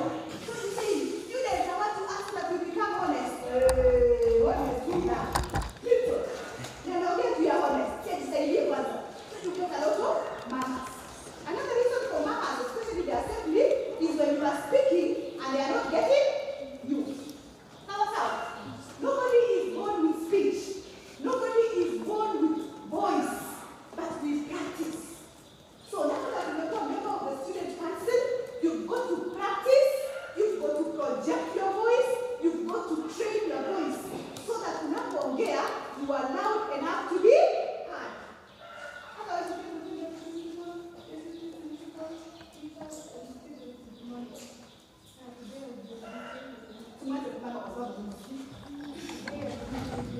You get that? You get that? Nobody will get you because you are not communicating. We are not getting what you are saying. And you know what? Psychology is very simple. If you don't engage the human mind, it will look for something to engage it itself. And so if you cannot engage me as a speaker, I will engage myself with my friends around and all that. So loud voice. Another thing great leaders of Sigot is body posture, body language. Body language, when you stand in your class, when you start to address your classmates, when you start to address your dormmates, or when you are on duty, or you are starting to address, you are addressing the assembly, you are addressing an AGM, you are addressing an academic meeting here, or in wherever place, we are saying always assume an upright posture. Assume an upright posture. You know, you stand uprightly. Then you maintain eye contact. Eye contact is like you are able to see your audience. Look at the audience. Wale ambao unawaongelesha. Look at them. Eyes is an indicator of confidence. You see how I'm looking at you? You feel I'm staring at you? Am I staring at you? Guys, leaders, am I staring at you? I'm not staring. Listen to me. I'm maintaining a very beautiful and a very good eye contact. It's a show of confidence. It's a show of confidence. But you get guys getting to the assembly, it's like, wameshikilia mdomo, and it's like, me and your duty today, this week, we expect maximum cooperation. You know, maximum cooperation is ishara kama pepo, weka amefika huko. So the rest of the students wanashangaa na huyu sasa tumchagua afanye nini? Sasa afadhali tungechagua Chepkoech. You get that? Just because of your communication powers. When you stand there, get to know you are a leader. Right. Kama ni kiongozi, hebu kuja hapa. Bila usimame hapa kama kiongozi. Right? When you get here, you stand uprightly. You stand uprightly and prepare yourself for a speech. Come and stand here together with me. I want to see your upright status. How you can stand in the assembly. How you can stand in the assembly like you want to address them. Then of course, I expect your facial expressions also to show that yes, I believe in you. Yes, what I want to talk about is very good. Sawa. Are you seeing the confidence that they are having? I've not asked them to speak, but they are going to speak after this. Thank you so much. Can we appreciate them?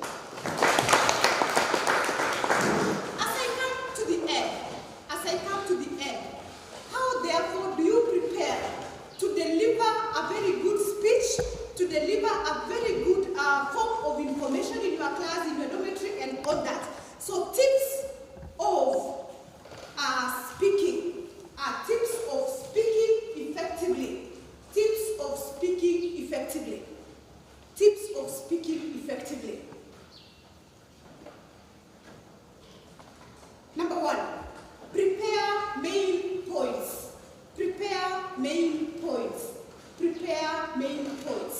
As a leader, every time you are expected to pass information, to speak on behalf of the others, to give counsel, always make sure you prepare main points.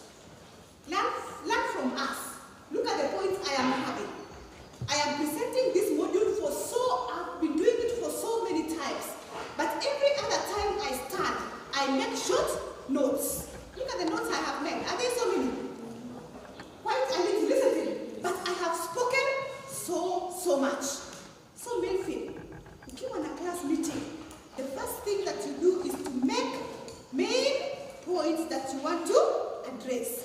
Say the first thing is prayer. The second thing is to give the agenda. And the agenda is 1, 2, 3. When you are on duty, Brian, don't come to our assembly mikono mitupu. Na unakuja kusema principal of excellence, deputy principal of excellence, teachers of excellence, students of excellence. This week I will be on duty with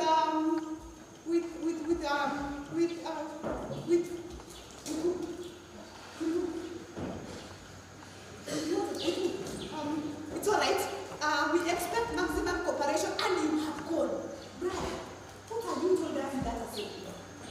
When you are on duty, it is your opportunity to influence the students positively.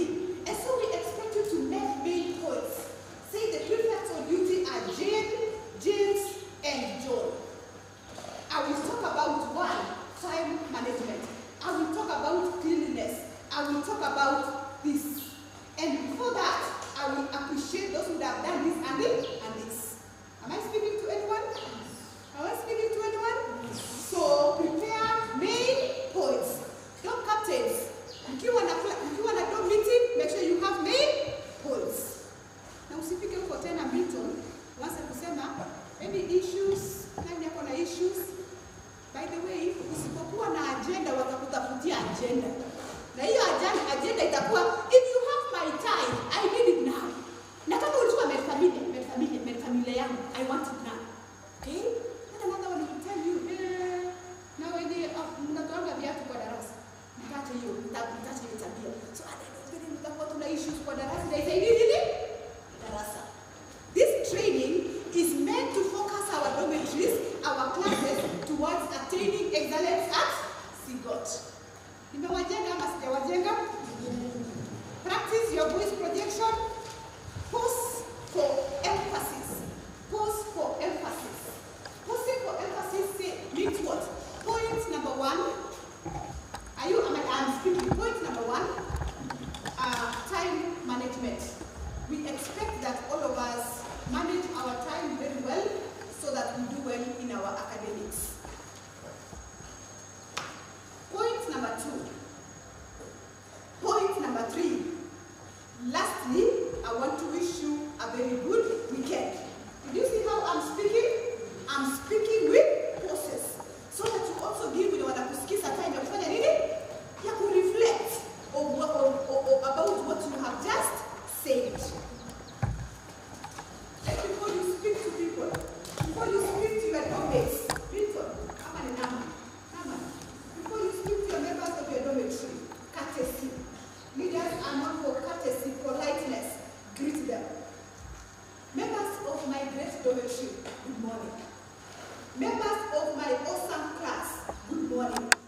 Members of my excellent class, good evening. You know when you greet people, this guy is very respectful.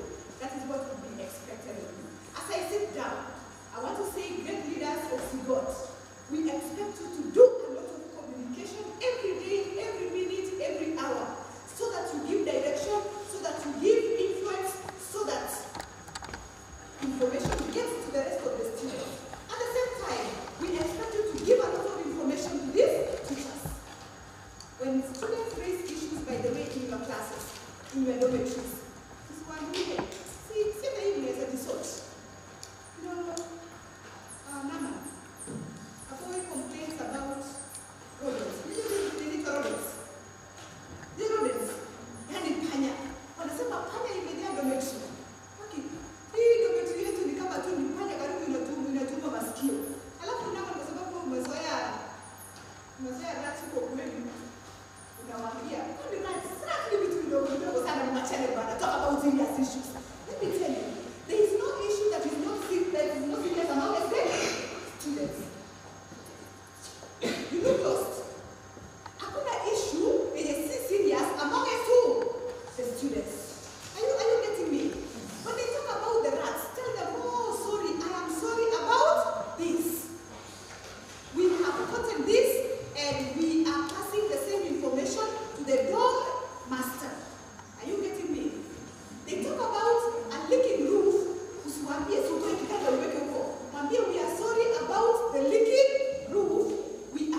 And from the many good examples that we have been given, we have realized that sometimes in communication or miscommunication, we have conflicts.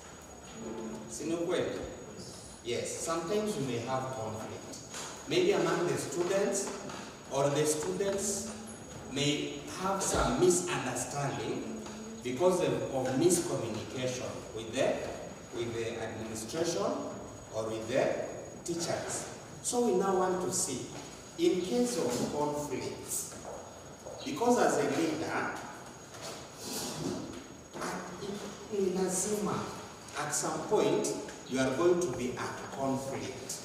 It may be something small, a little conflict, or it may be a big conflict. So you want to see, in case of conflict, in the process of communication between the student council members, or the student council and the other students, or the students and the teachers, what are we going to do as student council members? What is our responsibility to help remove this conflict?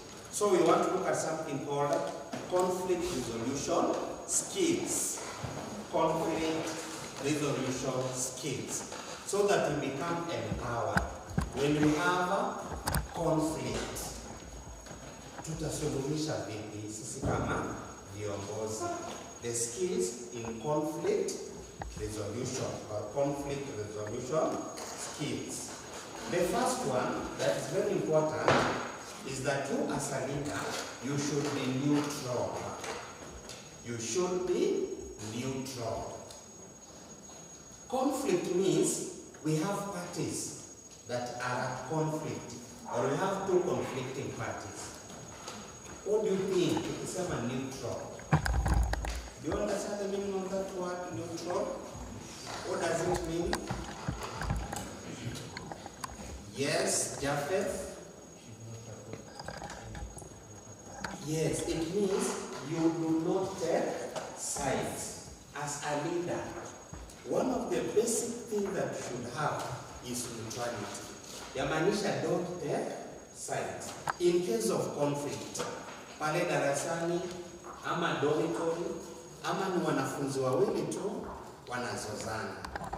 And the case has reached you as a class prefect, as the chairman or vice chair, sanitation prefect, or any other prefect.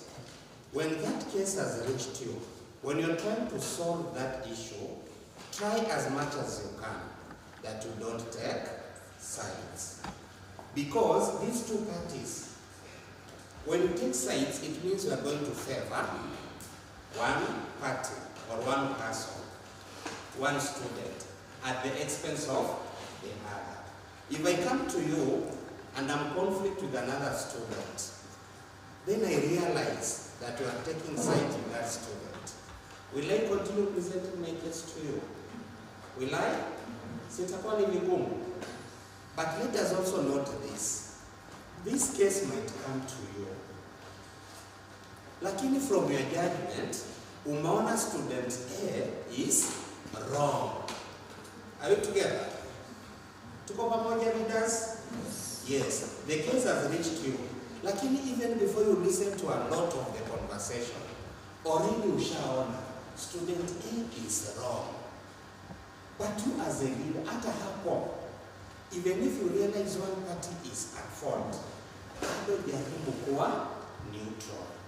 When you are being neutral, ndio kujaribu kusolve this problem. Don't just go and say, student A, you are wrong, student B, you are right. Sit down and listen to them. Try to listen to both parties or both sides so that you find out what might have contributed this student to, or what might have led to this problem. Are we together? So we should always try to be neutral. And the moment we display that skill, itakuwa rahisi kwako to go ahead and address that problem. You as a leader, unajua sasa hapo yamaanisha umekuwa mediator. Leadership, we cannot separate leadership from mediation. Mediation inamaanisha unakuwa suluhu ama unakuja hapa katikati, unajaribu kusuluhisha shida ambayo ina affect these two people or these two groups. It's not just individual students. It may be class Form 2 East are at conflict with Form 2 West, for example, over a certain issue. The same way, even if you belong to one of those classes, or you are a leader from one of those classes, in your judgment or in your conversation with both teams, do not show that you are favoring one side. Wale wanafunzi wakishaona kuwa Bravin is neutral, they will sit down and listen to him. Watamsikiza. And we told the importance of listening in communication. A lot of things can be achieved when you just listen. Na wakati unamsikiza kama kiongozi, itakuwa rahisi for you to share your view or your opinion. Usikize from this side or from this student, you listen from this student, mnaketi pamoja, you come up with a solution that is going to favor both sides. Another skill that we should have as leaders is using calm tone. Calm. We have been told already the importance of tone in communication. Wakati una communicate, be calm. Calmness means unajaribu control your voice projection. So that even when you are talking to these parties, to these two students or to this group of students, they are able to listen to you. And when communication, as we have been told, it is not just always about what is coming. It's not just always about the words. It is also about how these words are being communicated. So ile tone ambayo unatumia kama kiongozi, wakati unaongea na wanafunzi wenzako, inasaidia pia ku create calmness. Inatuliza hiyo conflict, inafanya nini? Ina reduce. You don't shout on one of them. Unamwambia fulani you are at fault and you are shouting at them. Already that becomes distraction in communication. So sisi kama viongozi, as student leaders, every time we talk, the tone that we use, the words that we use, they should be intentional. Because wakati kuna conflict, wewe kama student leader, your desire or your role is to remove this conflict, is to solve this conflict. Ndio wote watoke hapo. If, for example, if it is about two students, wote watoke hapo kama wameelimika. Because if you don't use that skill, watatoka tu hapo unaona wako sawa, lakini wakirudi dormitory ama wakirudi classroom, the conflict that was there ni kama inafanya nini? Inafufuka. So it is very important for us that when we are communicating, when we are trying to solve this conflict, we use a tone that is calm. Are we together, student leaders? Yes. Another skill that we should use as leaders is to encourage compromise. To encourage compromise. Encourage compromise. Unawaka hapo, unakaa ngumu, unakaa rahisi, tunaitwa compromise. And somebody understand the meaning of compromise. Have we heard the term compromise? Have we? Kuna mtu anajua maana ya compromise? Okay, compromise just means, when you talk about compromise, ni kuwa hatuwezi tukaridhisha both sides. Kunaweza kuwa kuna hii conflict. There is this conflict. For example, let us use an example. Maybe we have a complaint about needs in the school. Maybe, for example, in a certain school, we have complaint about needs by the students. Maybe wanasema tunapigiwa bideni from Monday to Friday. And they are not happy with that. Okay, what do they want? They want another diet. What is our role as student leaders? Because as student leaders, we should also have the understanding of reality. So you come, you talk with the students, for example, as a leader, and you tell them, maybe for example, with the school fees that you are paying, that is the much that the school can do what? Can afford. See you pray. With the school, with the fees that you pay in most of our schools, can we afford to cook rice and beef from Monday to Friday? It is not possible. See you. So how can you help these fellow students to come up with compromise? Maybe you present their test to the administration through the right protocol or the right order. Waseme maybe, is it possible, even if I take rice and beans or maize and beans, is it possible for it to be cooked in a better way? Then you ask the students, will that be okay? Because you cannot afford this meal. Whatever we have, is it possible to get an so that when an improvement, even in the way the meal is being cooked, they do what? They agree on that. That is what we call compromise. Or even when we are handling individual cases, students are at conflict. Now, kama kiongozi, student leader, you have listened to that case. Unaona when you make this decision, itakuwa so firm. Itafavor student B. Na student A, hakuna ni kama tumefanya nini? Tumemwonea. So let me do this as a leader. Let me bring student A and student B pamoja. Alafu tuone kama tunaweza agree on something at the middle. Come together.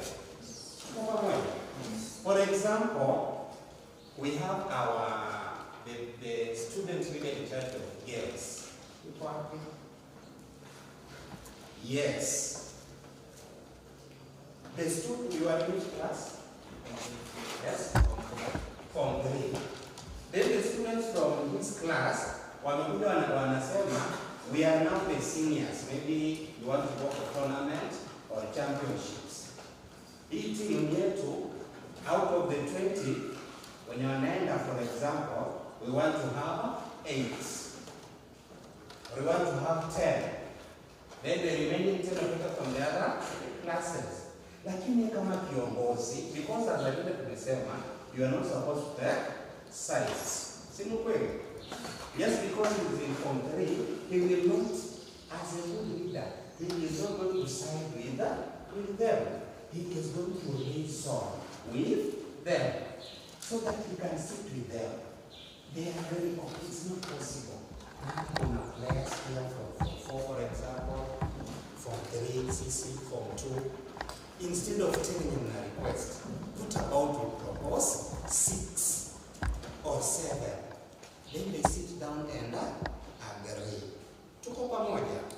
That is what we call compromise. That as a leader, kuna decisions that you have to come, sit down with those parties that they feel agreed. Alafu mnafanya nini? Mnasuluhisha.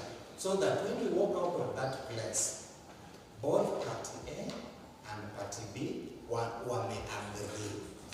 So that even in future, when you are a leader who is good at compromise, even in future, in case of any other problem, they will always come to you. Wanajua tukienda kwa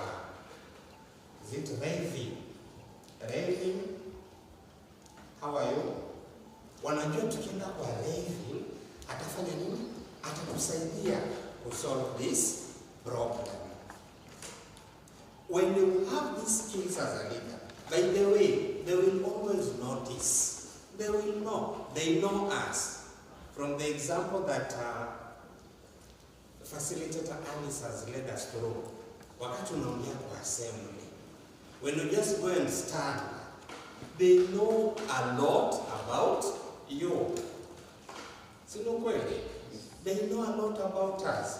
So when I have good leadership qualities, they know when I stand before them. When I'm not a good leader, they will know. When they know that if I go to Naman, tutatoka huko tunakorofishana zaidi, hawataenda kwa Naman, watatafuta another student leader. So the positive thing with these skills, number one, inasaidia to reduce conflict. And anything that we're supposed to do in a school system is to come up with the decisions and resolutions zenye zinafanya nini? Zina reduce conflict. Conflicts will never end in any system. We will always have conflict. Hata manyumbani kwetu kwenye tunatoka. So sometimes tunakuwa na conflict. Maybe with our parents, with our siblings, you know kweli. Lakini what is important? Solving those conflicts. Having conflict there is nothing wrong with having a conflict, even in school. Lakini our role as student leaders is to help reduce this conflict so that the conflicts do not increase. Na tumeambiwa, we are going to achieve that through what we call effective communication. The last skill that we have is what we call fairness. If I say Ian is fair, inamaanisha nini? If I say our student leader Ian ako fair sana, what does that mean? Abigail? Yes? Pardon? Yes. Yani, can you clap for her? When you are fair as a leader, you treat people equally. Tuko pamoja? You treat people equally. And when you are fair, when you treat people equally, despite of the classes, ama haijalishi ni marafiki zako, ama matoka sehemu moja, we are going to have a system that will not have conflict. Things will just go on well. Wewe ukiwa fair, kama student leader, you will reduce chances or instances of conflict. What you talk about here, conflict resolution.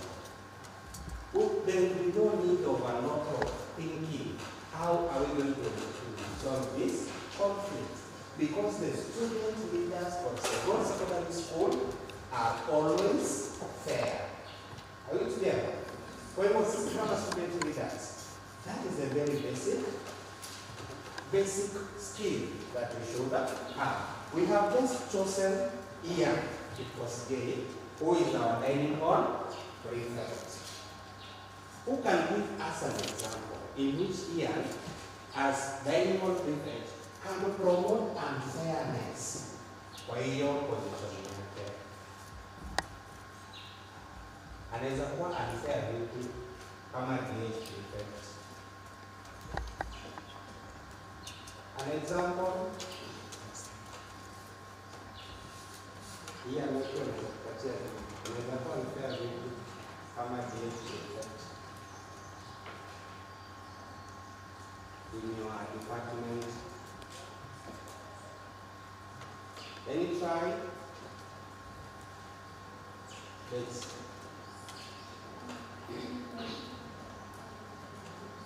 go. Can you clap for Daisy? The most common example for your department here, Ian, favoring, maybe you can control on the sharing of meals.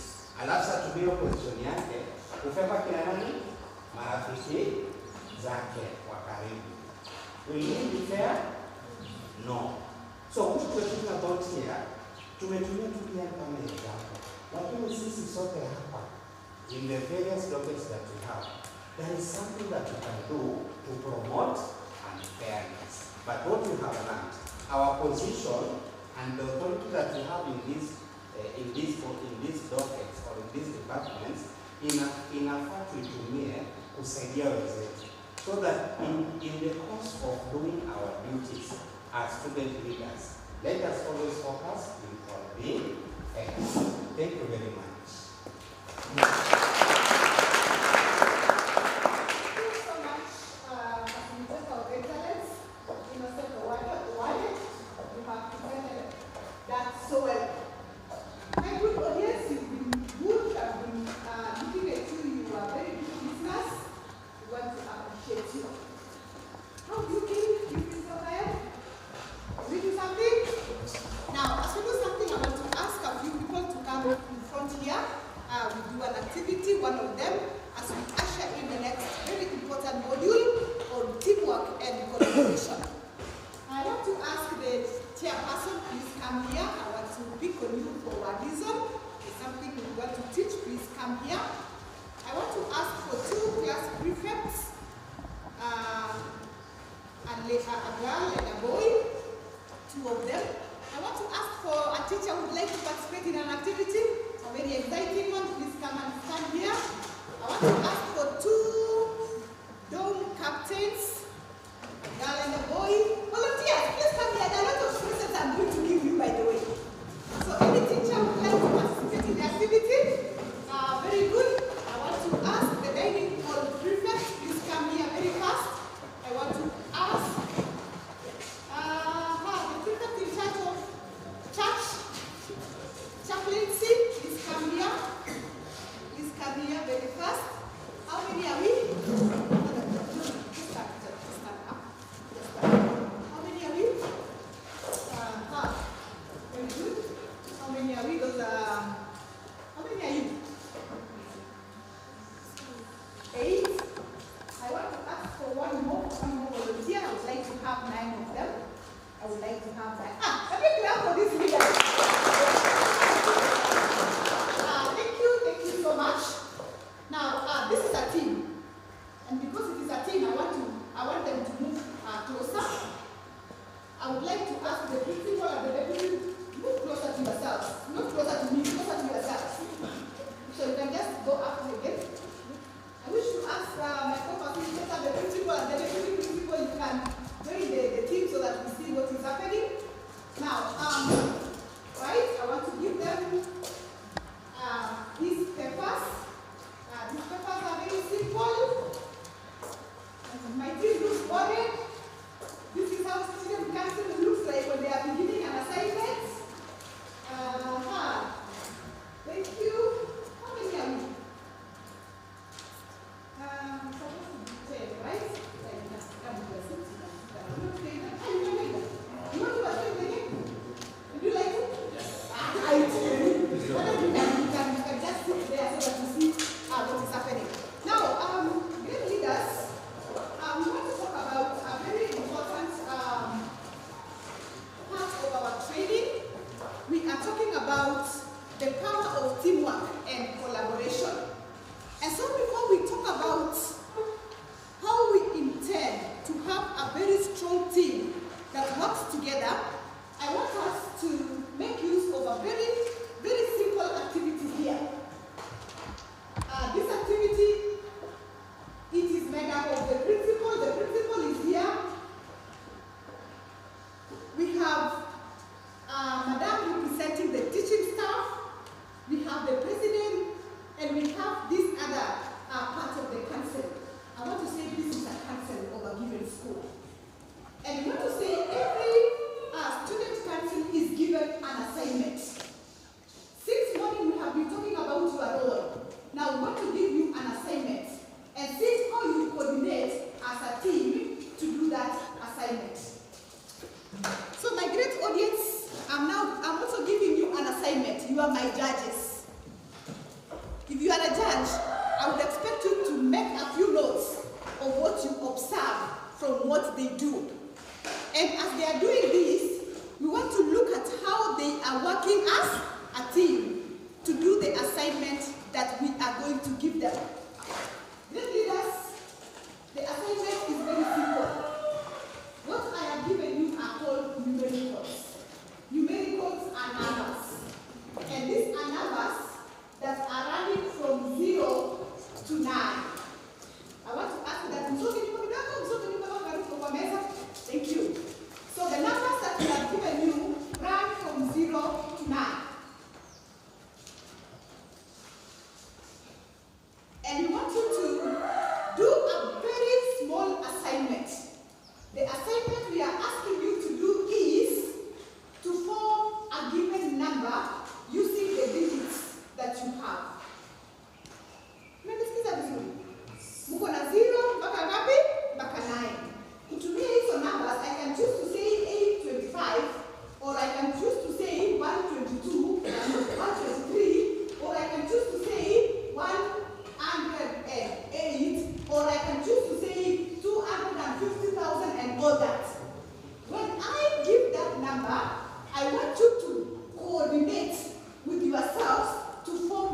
number.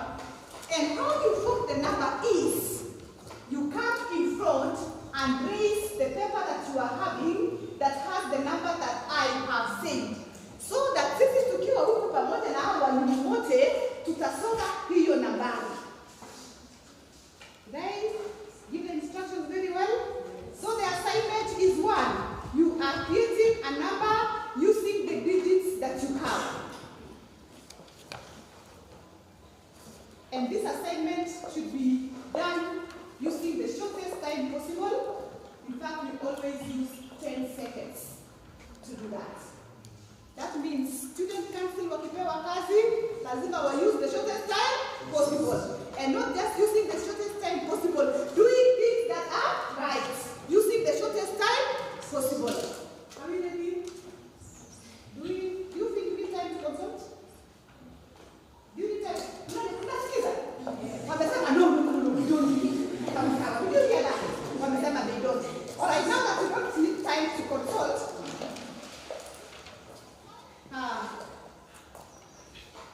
the last instruction, I'm going to read the number only once.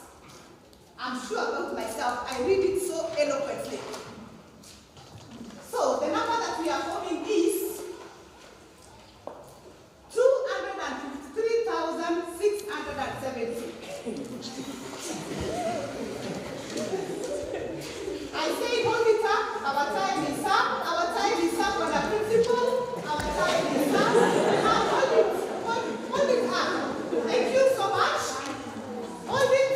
So the number that you are forming is, read for me, the number that you are forming is 3,607. So please obey. The number you are forming is 253,607. And the number they are forming is 7,632.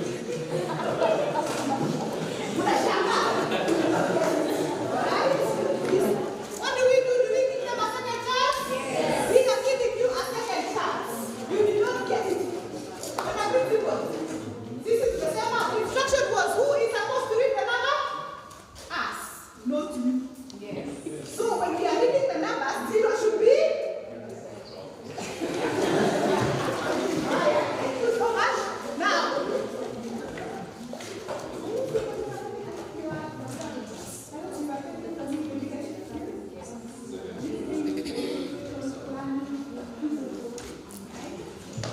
You feel you need time to consult? It's okay.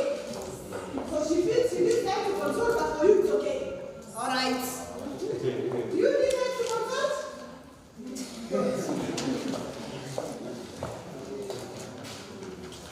Okay. The number will allow me again to read the number. I wish I could give it to somebody else, but allow me to read this. The instructions are the same. The intention of this game is to ensure that the team coordinates very well to perform the activity. The instructions are the same. You're supposed to use the numericals that you are having to form a number. It is asked to read the number and it should be done within the shortest time possible, that is 10 seconds. I am going to read the number only once.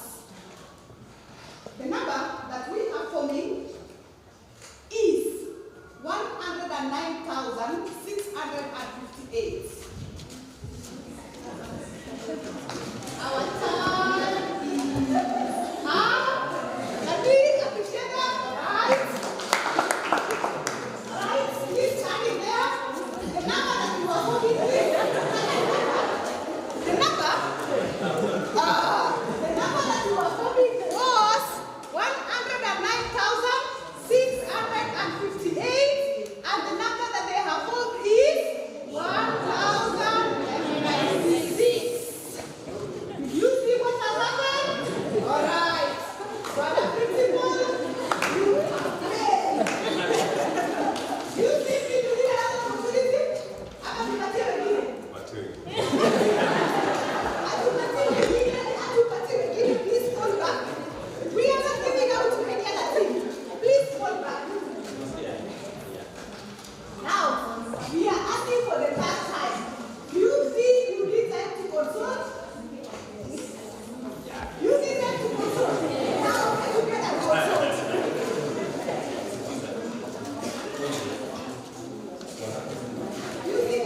now that you have consulted, the instructions are the same.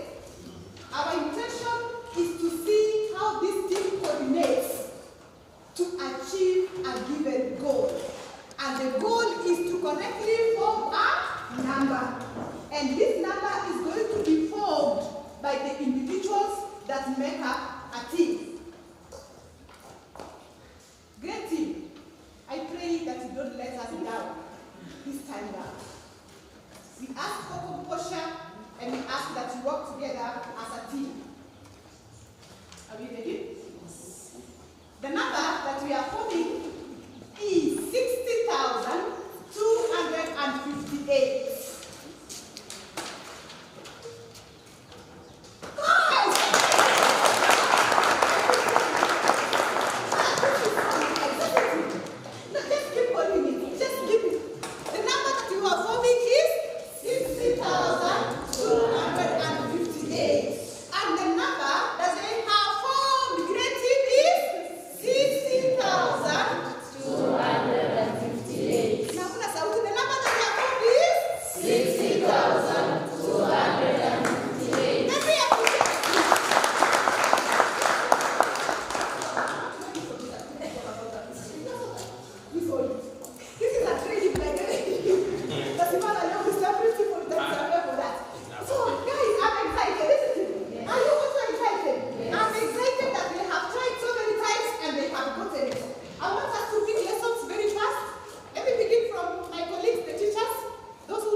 That person must listen carefully, must be a very good listener.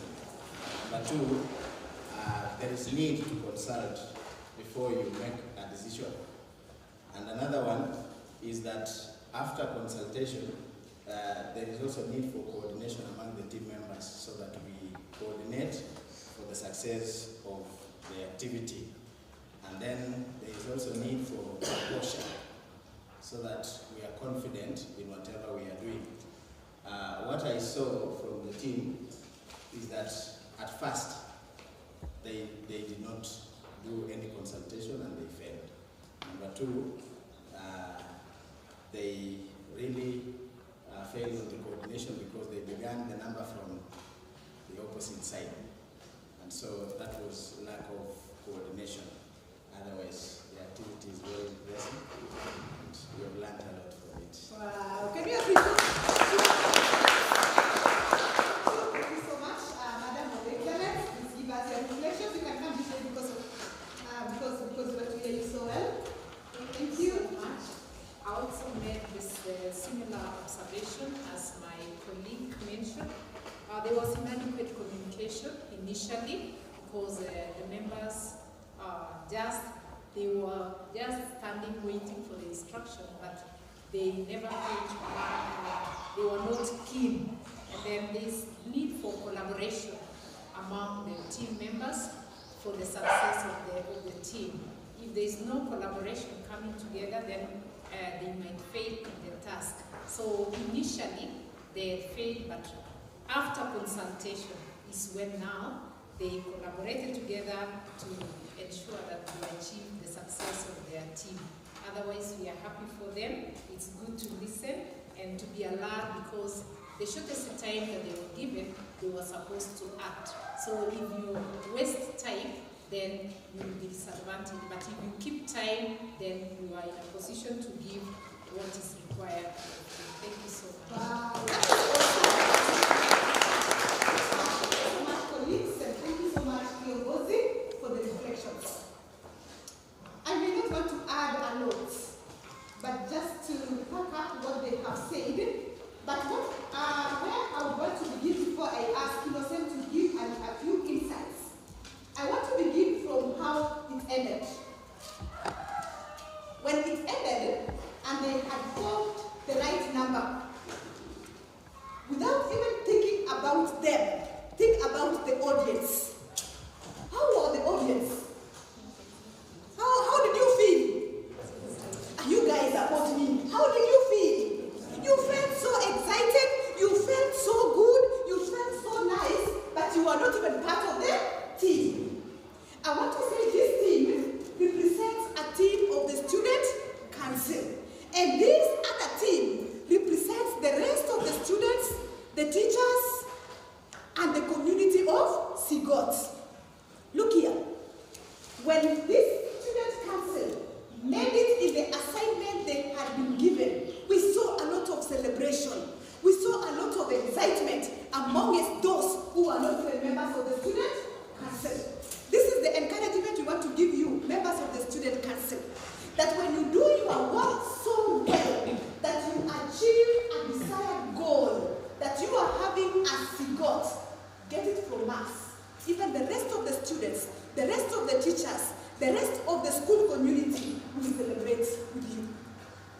That is the first thing. So msichoke kutenda mema, msichoke kurudia so many times, because at the end of the day, you are going to be celebrated. Point number 2. We are training you today, and we are asking you to go out and deliver a number of things. Tusikuwe na noise kwa darasa, tukuwe na language policy, that our learners should do assignments, that our dormitory should be clean, our classes should be very clean, our compound, I believe our compound is very nice. It is very well. Since I went to a school where we have such a topography, what do we call this? This is called landscaping. In a school, the last time I went to a school that is landscaped is so low. We appreciate the community of the school. So, what we are saying, you may try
dog captains, the president, the librarian, the lab, and all that. Look here, guys. If the president atafanya kazi yake, class prefect afanye kazi yake, but dog captain ashinde huko nyuma akikaa tu akiona tu anashangaa, hatutapata this number right. In other words, we will never say the student council has done effectively. Kwa sababu kuna mtu mmoja ametupul wapi? Chini. Hey, am I speaking to anyone? Yes. The power of working together, the power of collaboration, the power of individual contribution. Another thing that, by the way, this game, by the way, has up to 120 lessons. We have picked only around 6. Another thing is, when I called the number, she had to move. She had to say, yes, I am here. She had to say, I am ready to hold you. Right?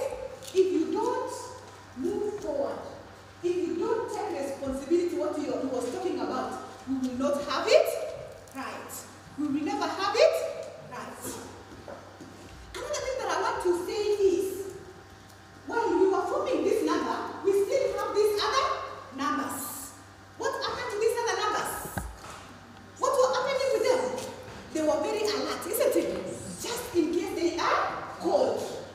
Sometimes in a week or so, we will have prefects on duty. So we will be saying our work on duty just to set the tone, but we are not saying this was now sleep, because we can call them any other time. We can call them any other time. Are you getting us? Yes. So we are not telling them to exit.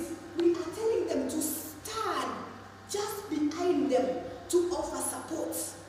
So what we are saying, how okay our duty, we are asking the rest of the prefects to offer what? Support. Nile tu wako mbele, kwa sababu we want to give them other, other more responsibilities. But we are saying we are really supporting them. The power of having meetings, consulting, and strategizing is very important. The first time tuliwaambia, tunataka kuconsult. Kila mtu alikuwa tuna zake. Tuko sawa, hiki tu ni rahisi sana. And they did not want to consult. The second time, after wanting to consult, but there is this one. They did not even consult. But they are members who wanted to do what? To consult.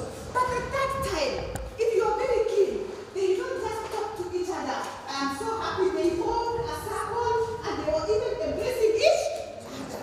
So you know what these lessons?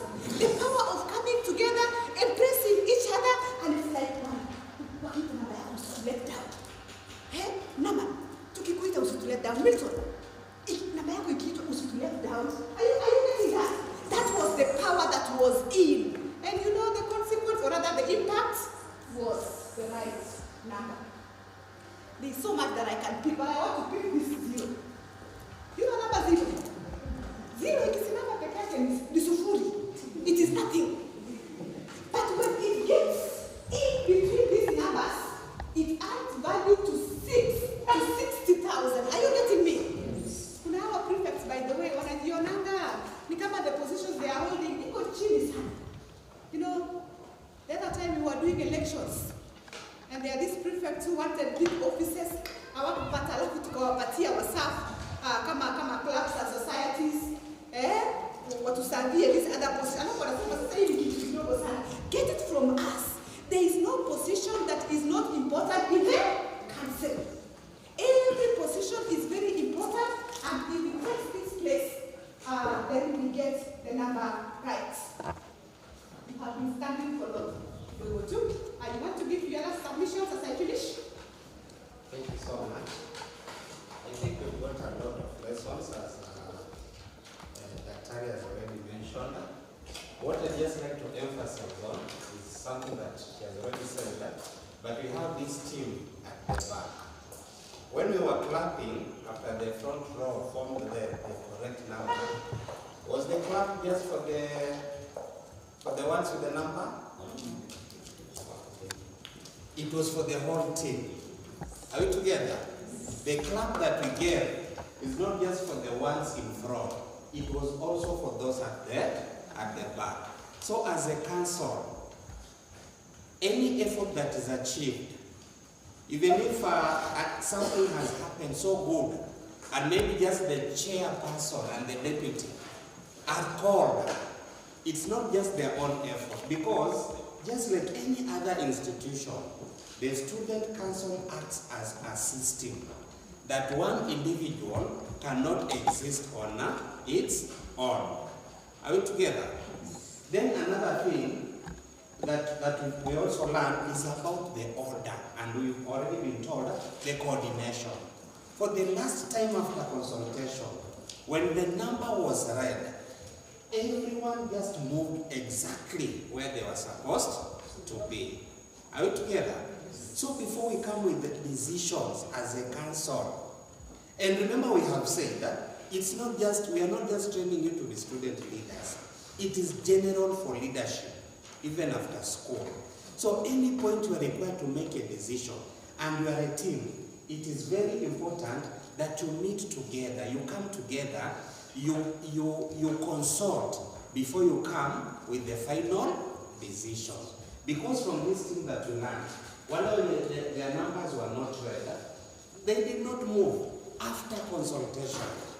After finally admitting that we need to consult. After consultation, each member in the organization, like in this case, the student council, kila mmoja anajua nafasi yake.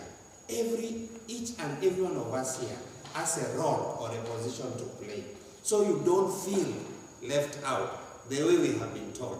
Haijalishi ni position ipi, whether you are the chairperson, the vice, or all these other positions, kila mtu ako na jukumu yake. So that when a call is made, mtu fulani anajua I am the one to step forward. Are we together? Thank you. Can we appreciate so much? The last person I want to give the opportunity is a participant. Principal, you want to give your observations. How do you feel as a participant and you are carrying home today? Okay. Thank you very much, Hassan and team. I want to say that every effort counts. You understand what I mean? Yes. All of us, every effort counts. We don't have a small person. We don't have a junior person. We don't have a big person. We don't have the principal. You discover what I mean? Yes. The principal might do the right thing, but if this zero is missing, the school will not be the school again. So, yes, that means we need to be good listeners. We need to sit as a class. When we are handling our issues as a class, are you able to sit down? I know we have student leaders who come from specific classes. Are you able to lead that class to a better level as a class? Are we together? Yeah, come a prefect of that class. Don't just wait for the class secretary or the class prefect to be to answer why there is noise in that class or why people are talking in like that. All of you have a part to play. Is that okay? Otherwise, I want to say Thank you. very good. Can we appreciate? Can we appreciate mpaka waketi chini?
pamoja. Tukisema this is wrong, it will wrong to all of us.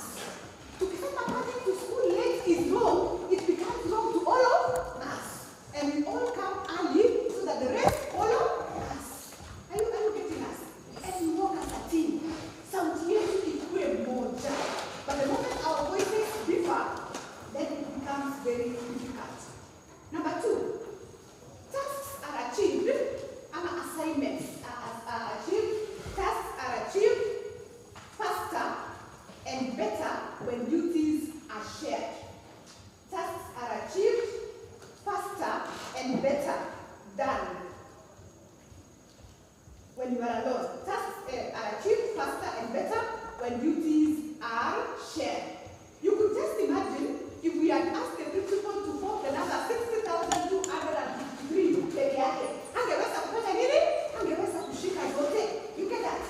So we are saying their power was enabled because all of them took part. Another point that I want you to carry on is a great leader is also a great team player. A great leader is also a great team player. Is a great team player. Leo tutakutrain ukue very good leader, but you cannot just be a very good leader if you cannot work very closely, harmoniously with the rest of us. Very fast, I want to talk about qualities of effective teams. Qualities of effective teams. Teams that work together and achieve great things together. Qualities of effective teams. Number 1 is shared vision. Shared vision. And this is what we have been insisting from morning. That all of us should have this vision. What is our vision as a team? Our vision as a team is to move Sigot from one level to the other. And specifically, we want to move Sigot to get to 6.0. So we are asking you, does everyone know this goal? As the 40 of us, I want us to have this goal at heart. That this is what we want to achieve. Your other goal could be we want to minimize and stop noise in our classes. That is our goal, isn't it? Our other goal should be we want to ensure that every learner in Sigot gets to one club in the school. Our other goal could be we want to ensure that vernacular is a law in our compound. Our vision could also mean that we want to ensure that we don't have any drugs and substance abuse in our school. That's a good vision, isn't it? So when you meet a student council in your meetings, identify what you want to achieve. Alafu every member achieve your goal. Then keep talking about that goal. So point number 2 is clear roles. Each member understands their responsibility. Prefects for class, leo tumewaongelesha sana. We have given you your responsibilities. We are saying get to know your responsibilities and effect them very well.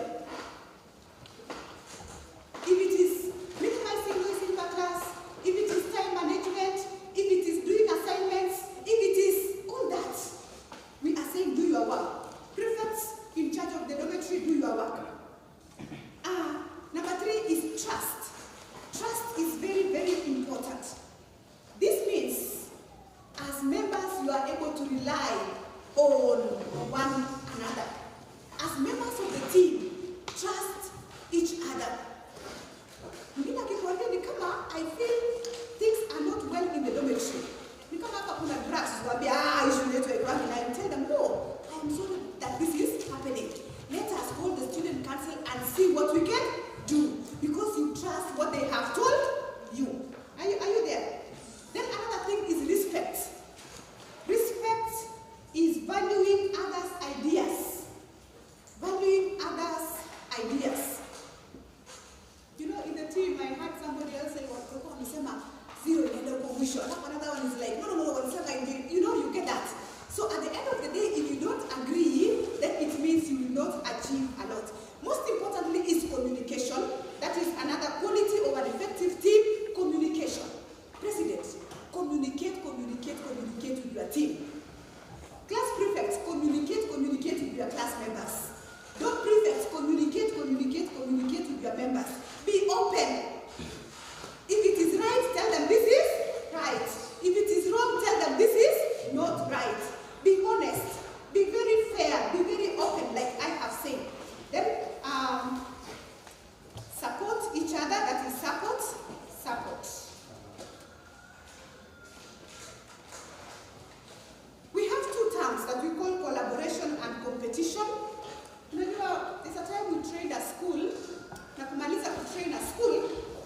girl who comes after us, she was a class prefect. Alafu this a class prefect, mwenye alikuwa anapenda kusaidia huko dining. Are you getting me? Alikuwa anapenda kusaidia kupanga laini huko dining. Sasa siku moja dining prefect akamwambia, sasa wewe, what are you after? Ujui kazi yako ni kwa darasa? Why are you coming to interfere with my work? Are you getting the story? This was a little girl who is a class prefect. Mwenye alikuwa anapenda tu order. Na kaona dining hall ni kama haifanyi vizuri, so it was like she was going there to support the dining hall prefect. Then the dining hall prefect anamwambia, wewe achana na pali pangu. Pangu ni wapi? Kwa darasa. What do you say about such kind of a council? There was competition. There was no collaboration. Kila mtu anataka kusema hapa ni kwangu, hapa ni kwangu, hapa ni kwangu. But today we have come to tell you that hakuna pako. Unasimamia hapo, but we want to ask every other member to do what? To support you. That is why when the principal was talking about the class prefects, anasema class prefects and the members of the student council in that class. Hey, am I saying spirit to anyone? Yes. So that is equal to the class prefect anasema mnyamaze. You also come in and say, well, I support the class prefect. We can do well in maths. Are you getting me? When the note captain is talking about cleanliness and spreading our beds and having our dormitory clean, we want to see a class prefect saying, well, I also stand as part of the student council to support what Naman has said. Hey, when you do that, the rest of the students wanaona mkono nini? Umoja. Are you getting me? So collaboration. Collaboration inamaanisha we win together. That's what we want to see in your council. We win together. We win together. So great leaders of Sigot, as you go out to serve, we want to say that keep focusing on shared achievement, not for your personal glory, not personal glory. Lastly, as I sit down, if you want to be a very good team member of this student council, number one, that is building trust in this team. Building trust. Number one, keep promises. Many things. Keep promises. Ukisema you are going to work, tukiwa kwa meeting as members of the student council. You come and tell me, this class, it makes a lot of noise. Which class is that? In Sigot, which class is that? I'm just making class. It's not going to have. It's not going to give me that class. Which class is that? Oh, hapa hakuna noise kwa shuleni. Maybe hata tunasikia noise. Simuseme which class? Hakuna, si ndio? Oh. I want to say which class? Which class is that? Oh. From 3 East. It is all right. From 3 East. So from 3 East prefect, when we are in a meeting, alafu tukwambie from 3 East prefect, Brian, please go and work on your class. As a member of the student council, you will tell me, I'm going to work on it. If you are part of our team, we will expect you to keep the promise of going to work in that class. Hey, so kama naongelesha vizuri, keep promises. You keep promises if you are a great team player. Number two, being reliable and being consistent. And I want to emphasize the word consistent. Kama kuna kitu inaleta results, ni kitu inaitwa nini? Consistency. Ya kwamba kitu ambacho tumeanza, tunaifuatilia for so long, mpaka ikuwe part of us. Are you getting me? Tukisema leo, tunataka implement language policy, where boys and girls speak in English. You don't do it this week, alafu next week, naachilia. Mnaachilia, inafanya nini? Inapotea. When you improve your cleanliness, usikue so strong after this training, alafu mnaachilia. We want to say the power of effective teams is in consistency. Kufanya one thing so many times. Sawa. Asante sana. And lastly, is supporting one another during challenges. As members of the student council, you are there for each other. This is your family. Support each other. As members of the student council. Want to wish you God's grace as you go back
take instructions. When my hands cross, the moment they just cross, you clap. When my hands cross, you clap. No cross. Yani inapokutana, you clap. Isipokutana, you don't clap. Are you there? Now I say when my hands cross, the moment they just cross, you clap. If they don't cross, you don't clap. Are we ready? Now I'm beginning. Are we ready? Now let's go. Ah, very good. You want to clap it. Now let's go. Let's go. Let's go. One more time. Let's go. Let's go.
Students complain about unfair treatment by a teacher.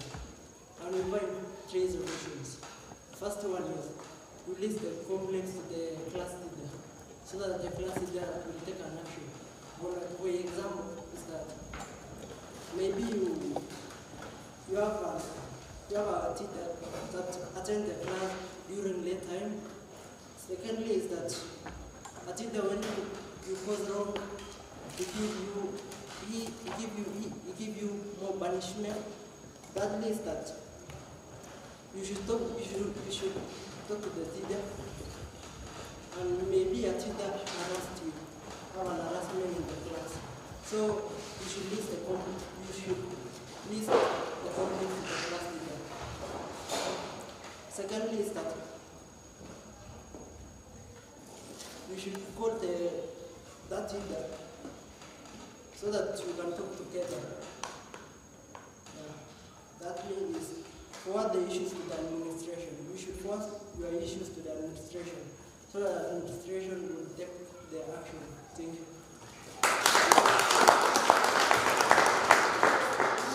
I want to appreciate this good team for the attempt. So umejaribu.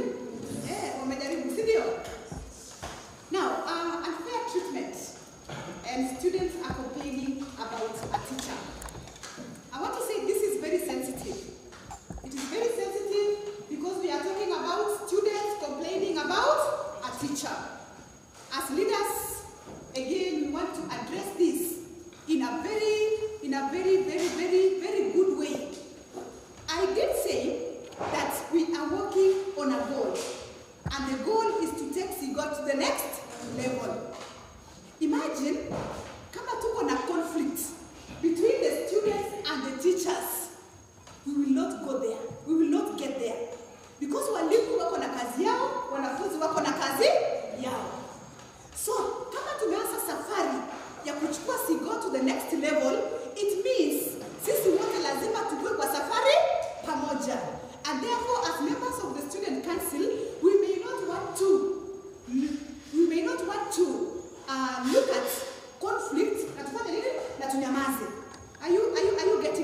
na tunyamaze. But at the end of the day, kama viongozi, we want to make the teacher happy and we want to make the student happy. Kwa sababu sisi wote are having a goal to achieve. Unanisikiza lakini? Ama Kiingereza yangu iko juu? We have a goal, isn't it? Ya kwamba Sigot itoke penye iko tufike 6, tufike 7, tufike 8 kama mashule zingine. Kama ni nani anatuona sisi tusifike? Sisi tunafika, isn't it? Tunataka kufika mbele in sports. Tunataka kufika juu in drama and all that. Na kama tuko na utofauti ya walimu na wanafunzi akisipoa. So if that is the case, I want to add to what they have said. That is very good. Their response is very good. But as a prefect, how wanafunzi ambao wame-complain about unfair treatment of the teacher, the first thing that you do is appreciate that they have shared their feelings. Tell them, thank you for sharing those feelings. Sawa sawa. Because tunataka ku-reduce pressure yenye iko kwa vichwa vyao. Because tusipo-reduce hiyo pressure, next time wanaona huyu mwalimu mwenye wanasema wanamistreat na ni usiku, watashika mawe wafanye nini? Wamlinge. Are you getting me? So we want them to feel that they have been heard. Kama naongea vizuri? So you tell them thank you for sharing that you feel mistreated by teacher X. Alafu mnawaambia we are sorry that had to happen. Then what do you tell them? Please give us time as we sort out the issue. Am I speaking to prefects? Yes. You just tell them, tumesikia, pole, but give us time to sort out the issue. Sawa sawa. Then because you are leaders and the teachers are here, they will tell you this, that they are human beings. Sometimes they make mistakes, but sometimes also you students make mistakes. So the prefects, you will agree, one of the prefects can go to the teacher, and I will teacher, we have a bit of a complaint. We'd like to know how we can help you as student council ndio tukue na relationship nzuri kati ya walimu na nani wanafunzi. You see how you have gone to the teacher? Haujaenda kuambia mwalimu tunapata una mistake wengine. Mwalimu unajua wana complain, unajua watakukujia. No, you have gone to tell the teacher, excuse me sir, I feel there is something that is going on amongst the students and I feel like it is affecting our relationship. What do you think we can do? Are you getting me? We teachers are human beings. Ukituambia we will feel like, hapa kuna makosa. We want to sort it out. And I said, please let me get to know the students so that I handle it with them. Akikwambia hivyo, you can tell the students. Then ana handle peke yake inafanya nini? Inaisha. Ama namna gani? That's a way of solving conflicts. Na si many times itaisha. Na isipoisha, you still go back and ask him, mwalimu, what did you do about it? Did you make any progress? Na ikikataa is when we go to what we have talked about. We move to the next level. Lakini sasa hatushiki tu, ati mwalimu amecomplain, yule anamistreat, tukaenda kwa class teacher. Wamesema so and so anamistreat. Hapana, we don't do that. You engage the teacher. Thank you so much. I think that is well done. Thank you so much, people, for that good work. Can you appreciate that, please?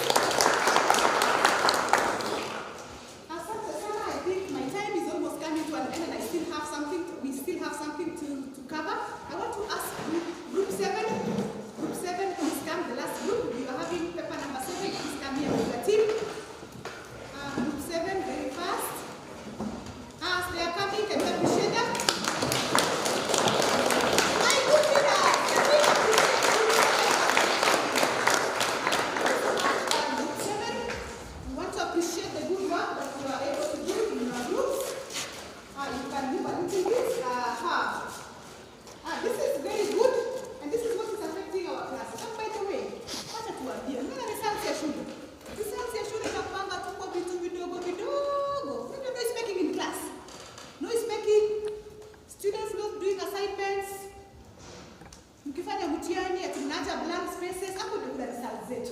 If we can work on those very small things, you will see our results change drastically. This one is an easy one and a very technical one.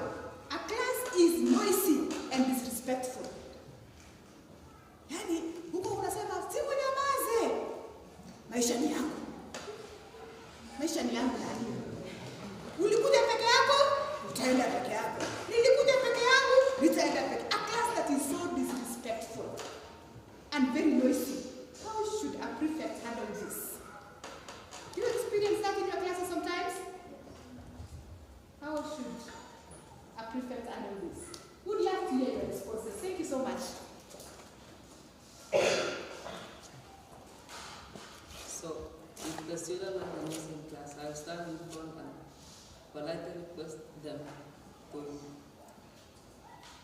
to maintain silence and tell them the disadvantages of making noise in class. One is disturbing others when they are reading. And if they insist, I will seek assistance from the teacher of music to come and talk on them. Thank you. Seeking assistance from the teacher of duty to come and work on them. That is good. I think he has talked about two very important points. The first point is taking responsibility as a prefect. Amesema for him, he will politely ask them to keep quiet. He will not stop at that. He will talk about the disadvantages of making noise. And number three, kukishindikana, yeye anakimbia kwa teacher na mwambia, teacher kuja uniokolee. They are making a lot of noise, wamenishinda mimi. Well, I want to say that is good. But to add to that, I want to say class prefects, mko na influence kubwa sana in your classes.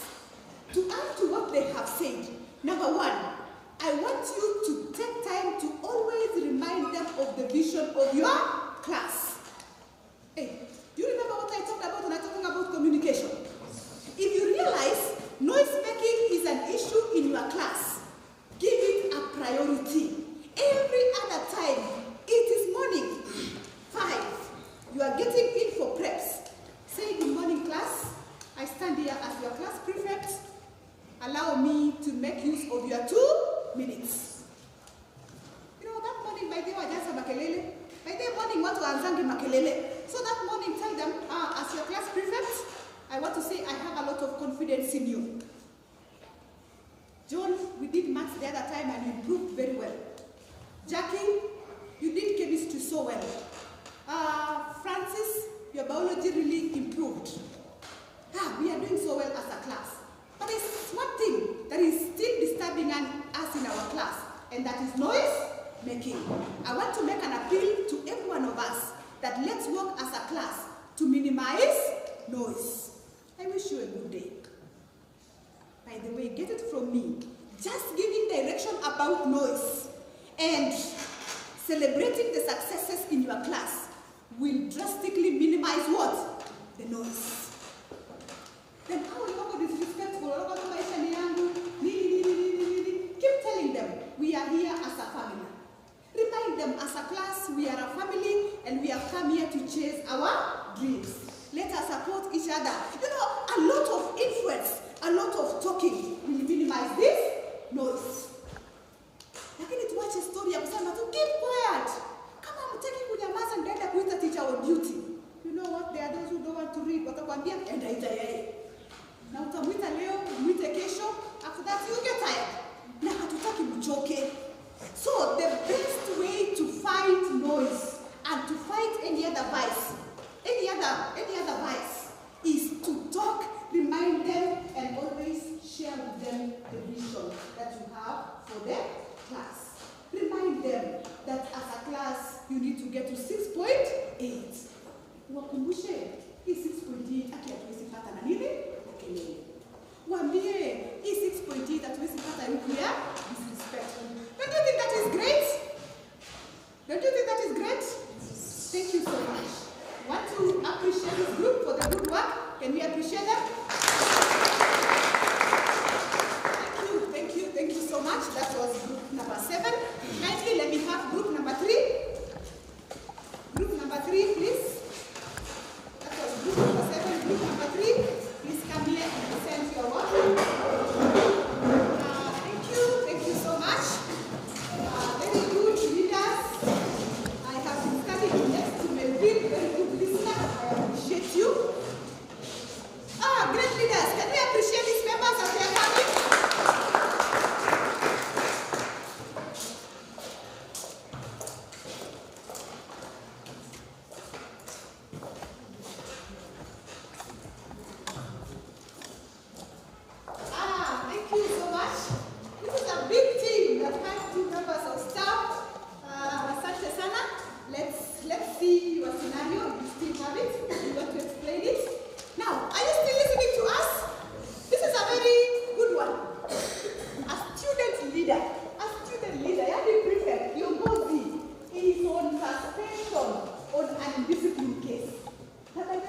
usome. Like to explain here, let it come out very strongly. Thank you, Peter, from there. It can cause the council to lack direction.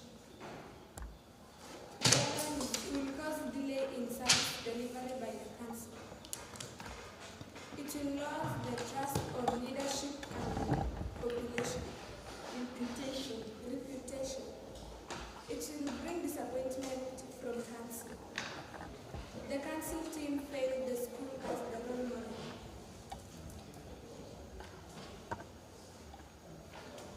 Thank you. Those are very powerful points. 4 of them. Very appreciated.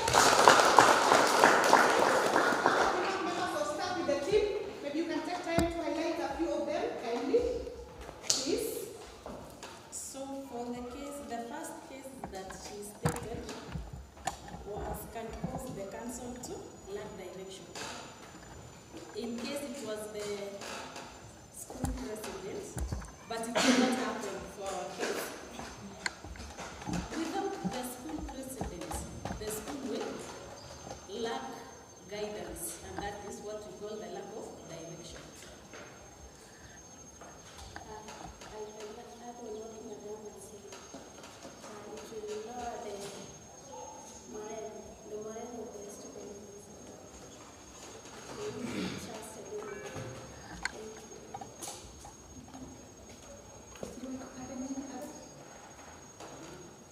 Thank you so much. Can we appreciate them, please? Thank you so much. We are happy for the good work that you have done. Now, again, for Pole Mwingi, we want to say the position that we are holding as members of the Student Council is very critical. Now, becoming a role model is the first form of leadership. Kama kuna kitu utatupatia kama council, ni kujitoa tu, maisha yako ikue ni ile ya becoming a role model. In other words, ikue a good example. Because the moment you don't become a good example, it the student council, by the way, in a loose meaning. Imagine, tunafanya inspection huko dormitory, tunatafuta simu.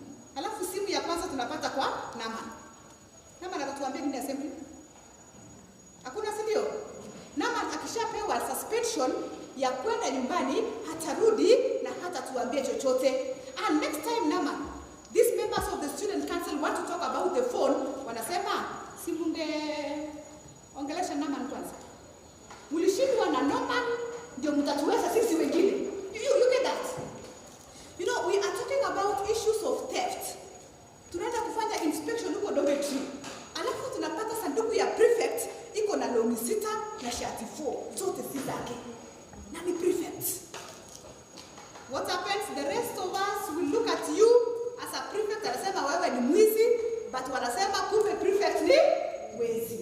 At the moment the name prefects have come, it means our reputation is done. Imagine you are doing exams. Alafu one of the persons mwenye anakopi exam ako na mwakenya ni nani? Ni prefect.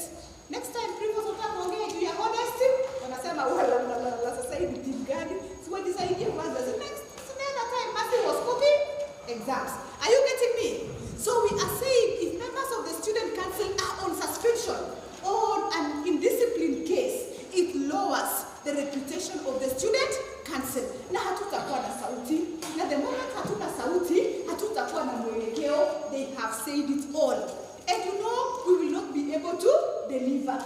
Kwa sababu ukitaka kuongea, unaanza kukumbuka suspension. Ukitaka kuongea, unaanza kukumbuka makosa. I'm calling upon the prefect's council. Na waomba kwa unyenyekevu mwingi sana, ya kwamba sisi ni viongozi na issues of indiscipline is not part of us. We are coming in to tell you, sisi ni solutions to the indiscipline issues of this school.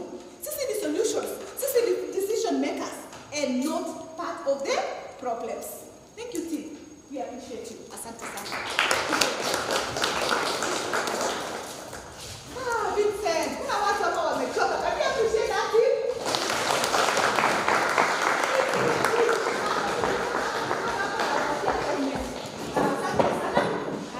Thank you so much. Thank you so much for that. I see our lunch is getting set.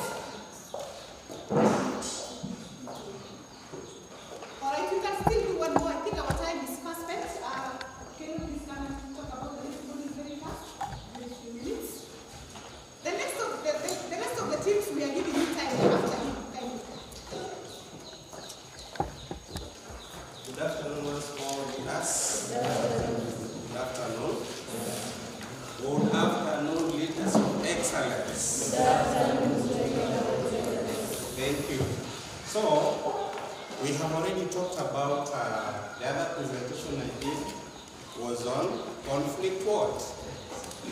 It was on conflict? Do you remember conflict? Resolution. So, and we said that in leadership, there comes a time whereby we have various types of conflict. And as student leaders in the school, it is our responsibility or it is our role to try and help the administration to address this conflict. One of the ways in which we are going to address this conflict is through coming up with the proper decision. We can even go ahead. You know, student council is very powerful in the school system because we are the ones who are closest to the students. Therefore, the leadership of the student council can even go ahead and advise the administration on how to handle a given problem that has arisen. So what we are going to do, we are going to look at problem solving. We are going to look at problem solving and decision making skills. So when we have this problem that has just happened, and we are going to give case examples relevant to us in a school setup like Sigot. Allow me to go back and retrieve the example that I've given you about, for example, the students are raising concern about maybe, we don't say it's what's happening here, but let's just use an example so that we can explain. Maybe students are raising concern about the quality of food that is being prepared in the kitchen. And that issue has been raised by the students, mpaka imefikia the chairperson and the vice chairperson of the student council. Now, that is the problem. So we see the first step is in decision making, definition of the problem. That is the first step that you are going to take as something has arisen or a problem has come up. That one now becomes it's now a problem that we need to define. And remember, for us as leaders, sisi kama viongozi wa wanafunzi, and even any type of leader, if we have any problem, we must have solution. We must come up with strategies to come with solution to that problem. So what we are going to do as student leadership in that case is to define the problem. And what is the problem there? For example, students have raised issue about the low quality of food being prepared in the kitchen. Sasa imefikia the office of the chairperson. How are they going to address that issue? They already have the problem. So in that case, the problem has already been clearly defined. And because we are now the student leaders, tutaiachia hapo kweli. So we have to do something. So we have now to think. The problem is now on our table. How are we going to address this problem? So the second step in decision making, we gather relevant information. Gather relevant information. Before you take concrete decision, there is no decision that can be made if you don't have information. Lazima tutafute ukweli. So for us as student leaders, the school, the administration, imetupatia hiyo authority. It has empowered us. Tuko pamoja? So even you as student council, you can try and find out. Students are raising issue about the food in the kitchen. Is it true? Because you are also students, you can also attest whether it is true. Ama ni issue to a few students. You know, you can have students in any school population. Lazima kuna wale 2, 5, 6, 7 ambao ni troublemakers who always want to create problems even when problems are not there. So for you as student leaders, it is also your role to go and find out. The student population, student community has raised this issue. tukienda kwa ground, is it really true? The third step is to brainstorm on possible solutions. Brainstorm on possible solution. Inamaanisha kuna hii problem that is there on the table. Now you have done your investigation as student leaders. Maybe the chairperson, the vice chairperson, and the dining hall prefect, labda walienda kule kitchen to find out. For example, kama mmefind kweli kuna issue about the food, you now go to maybe for example and find out. Ama the chairperson and the chairperson wana empower the dining hall prefect, maana hiyo ndio ni department yake, to find out what could be happening. For instance, so that we have the relevant information, and from there, what solution can we come up with? Sisi kama student council, which solution can we come up with? For example, kama labda ni chakula, maize and beans, labda the picking is not done well, labda our pick well wanapika tu yote, maize and beans, vile spoiled and all that. Such an issue maybe even cannot go. You don't let it explode. You can go to the kitchen because you have direct contact with the staff in the kitchen. And you as the boss, for example, through the DH or through the teacher who is involved in the cell, can communicate. Asema yeye wanafunzi na given the lot of the food to improve to on KPC, your complaint itafanya nini? Itaisha. So you take our brainstorm on that. Yani mnawazia which solution can we come up with?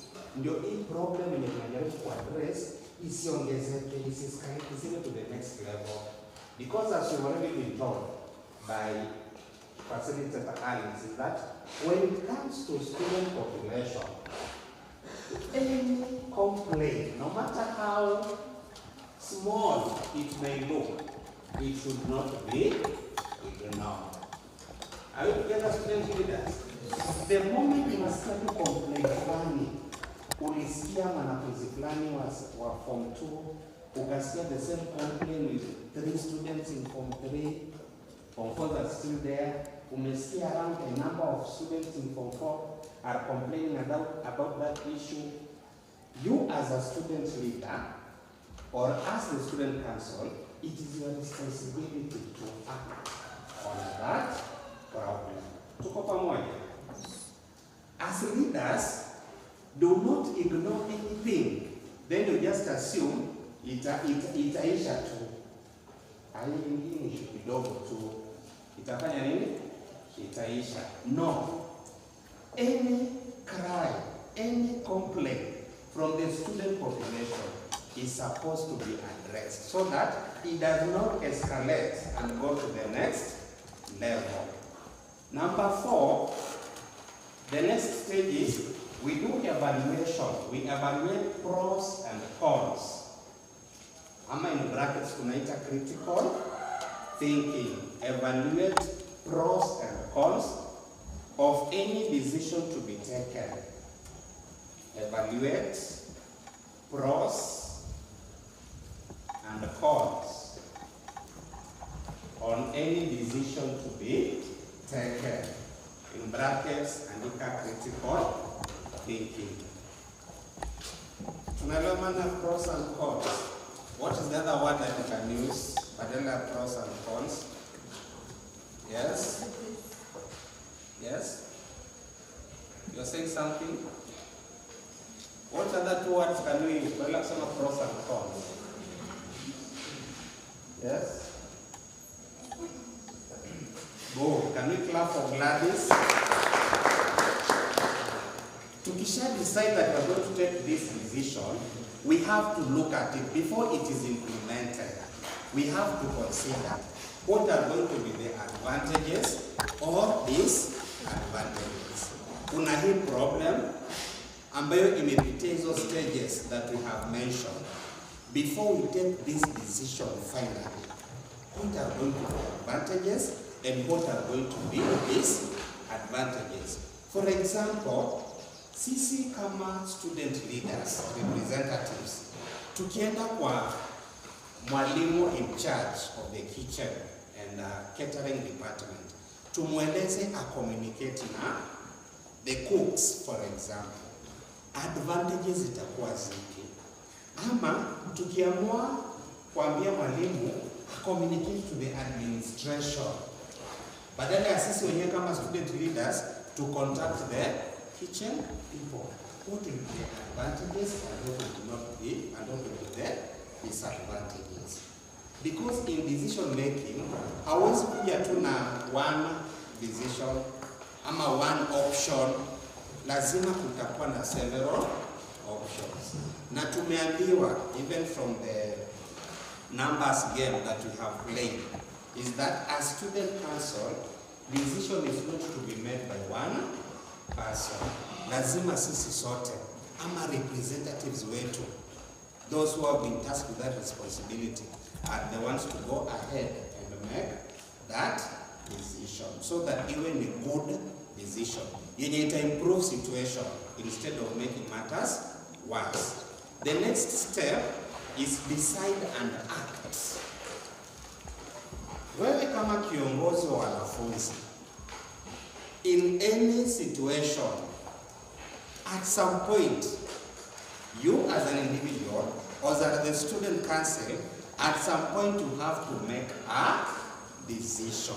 And that is why we are leaders.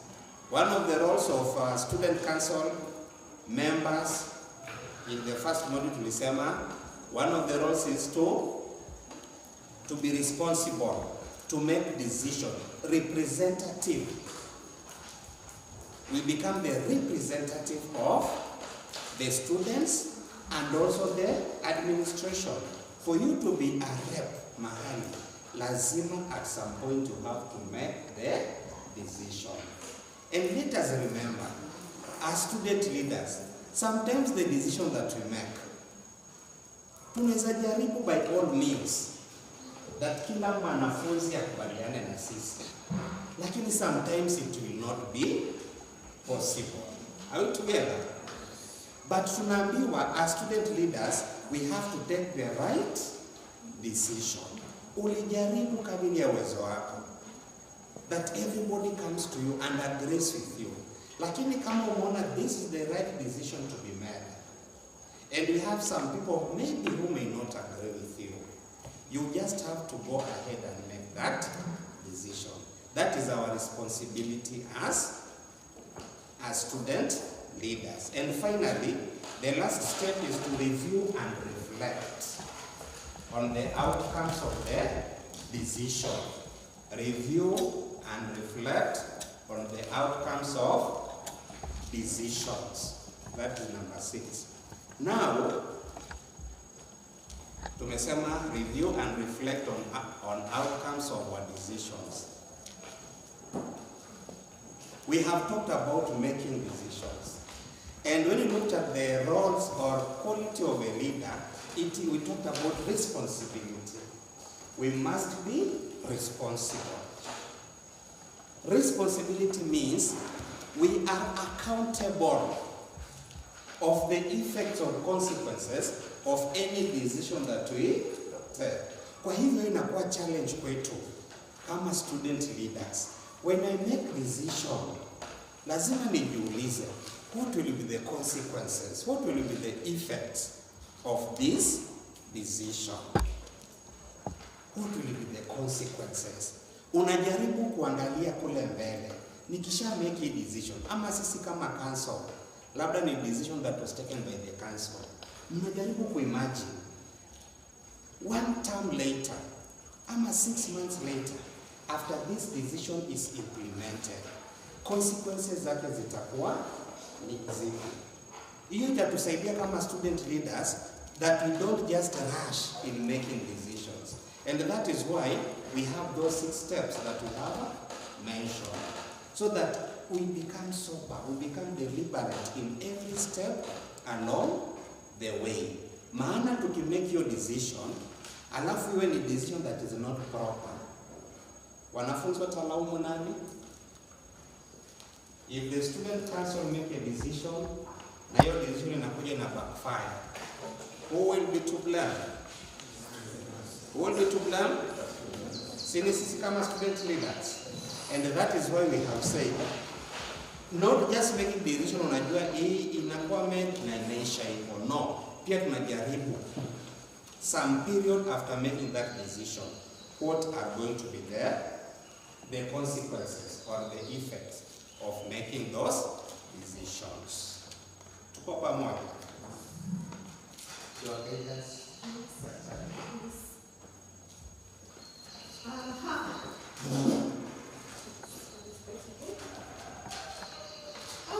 Can we appreciate him, please? Thank you so much. He has done so well to present that very important module on decision making and problem solving. Well, I don't have to add anything, but nataka kusema today we are seated here with the principal, deputy principal, heads of departments, the teachers, great leaders. What does that tell you? That today you are on a table to prepare you, to support them, to make decisions, and to support them to solve problems. Bado mnatusikiza ama mlichoka? Are you there? Hey, when I say who are you, say I am a great leader. Who are you? I am a great leader. Hey, great leaders of Sigot. Who are you? I am a great leader. Hey, I am a great leader. You are speaking to yourself. I am a great leader. And by the way, are you a great leader? Are you becoming a great leader? Yes. So when I ask you, who are you? Speak to yourself. I am a great leader. Who are you? I am a great leader. Hey, I am a great leader. I want to see greatness in you. Hey, who can you stand? Can you stand? After this, so who are you? You say, I am a great leader. Let's try. Who are you? I am a great leader. Who are you? I am a great leader. Hey, Sigot prefect, who are you? I am a great leader. Who are you? I am a great leader. When I ask you, what are we? You say we are a great team. A great team. Embrace yourself. We are a great team. So what are we? We are a great team. So there's a difference between what and who. One more time. Let me see if you took the instructions. God, who are you? I am a great leader. Who are you? I am a great leader. Who are you?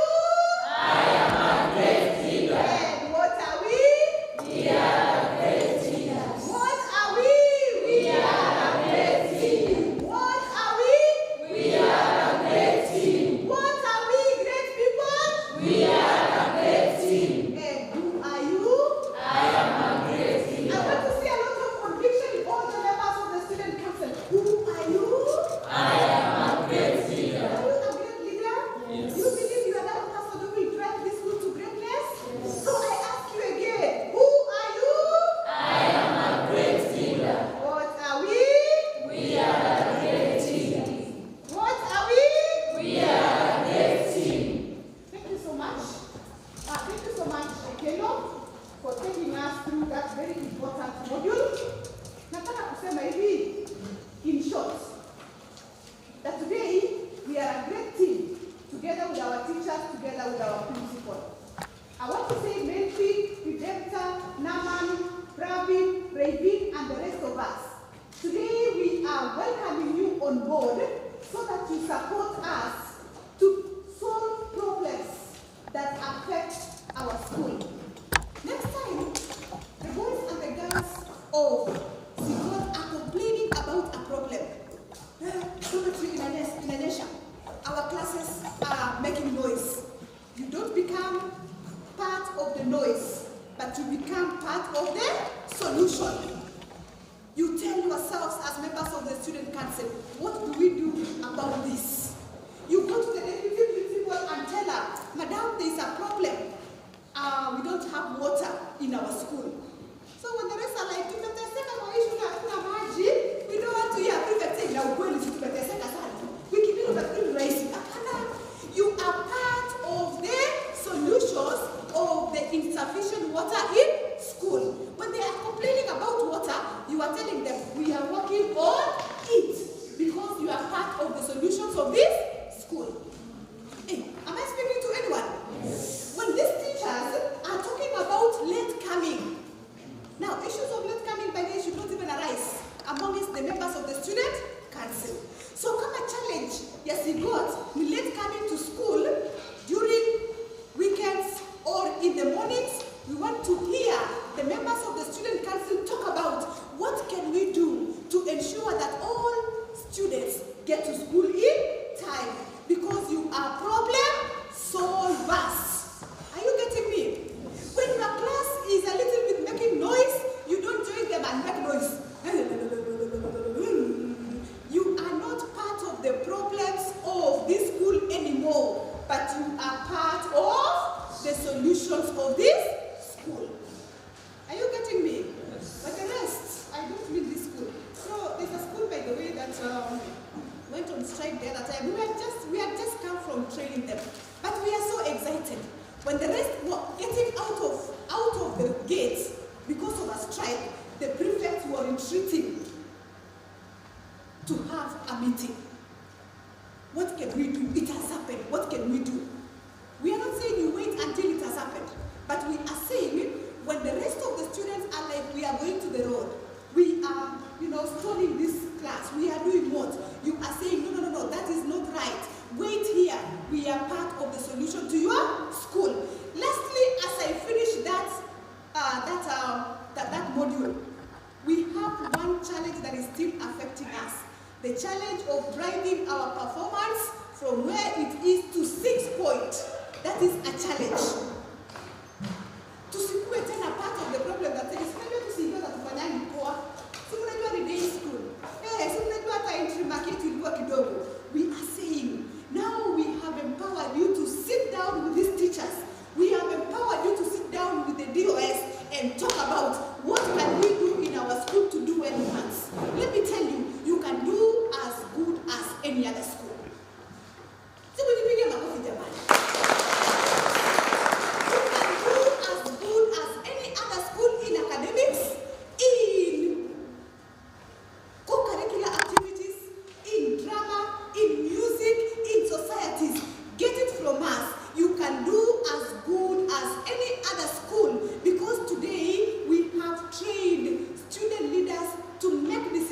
And to offer solutions. That is you.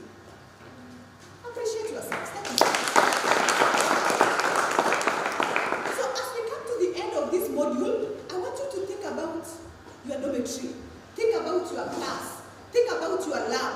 Think about your library.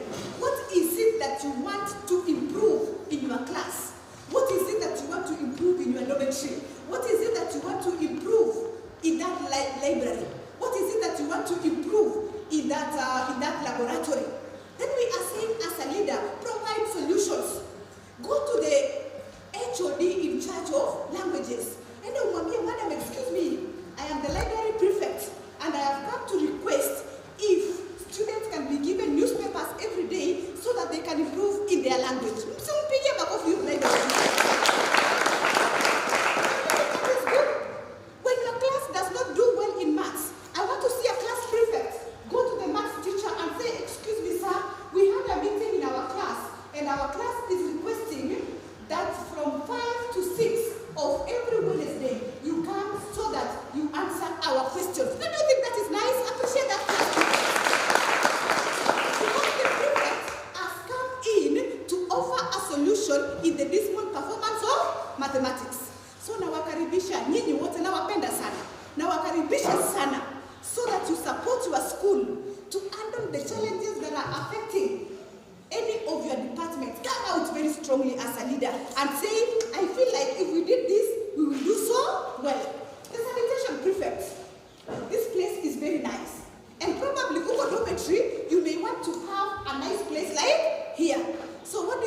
solutions of Sigot Secondary.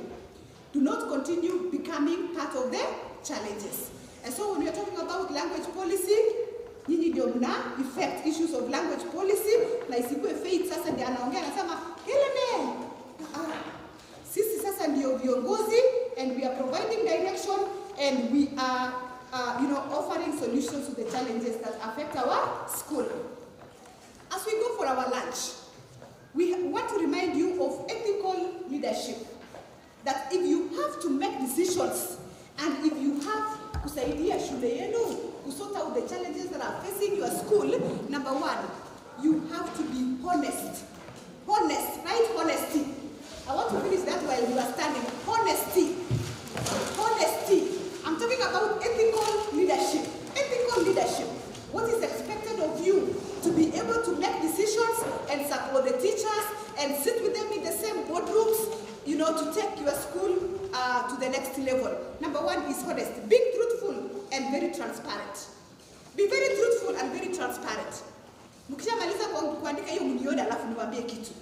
Be very truthful and very honest.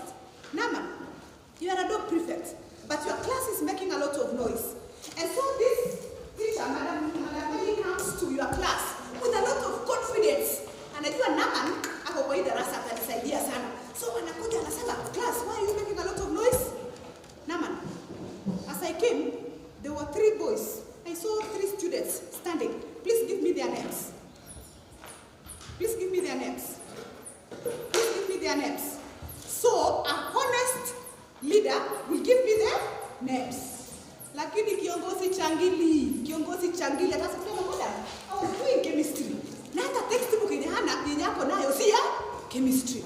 Kama mwingine anasema, I didn't see. I was busy.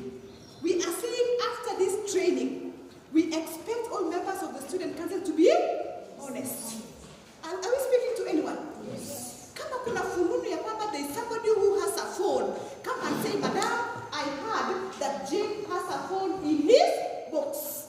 Members of the student council, ethical behavior, be very honest. Are you getting us? Be very honest. When you do your exams, do your exams very honestly. Everything is honest. Very little. Honesty. Honesty ni kusema ukweli. Sawa sawa. At all cases, sema ukweli. Fairness. Hiyo tumesema, sitaki kurudia. Point number 2, fairness. That is treating everyone equally. If you want to be respected as a team of student council, you have to be very fair. Inamaanisha treat everyone equally. Sisi tunajua prefect ni hao wamekaa hapa. Wale wengine, treat them equally. Regardless, hata kama ni churchmate wako, hata kama ni deskmate wako, hata kama ni bedmate wako, treat them equally. Another thing is respect. Respect is very important. And we say respect is earned. You respect others so that you get to be respected. So respect also involves valuing other people's opinions, feelings, and even rights. Value their opinions, value their feelings, value their rights. Prefects, when you are giving, for example, duties,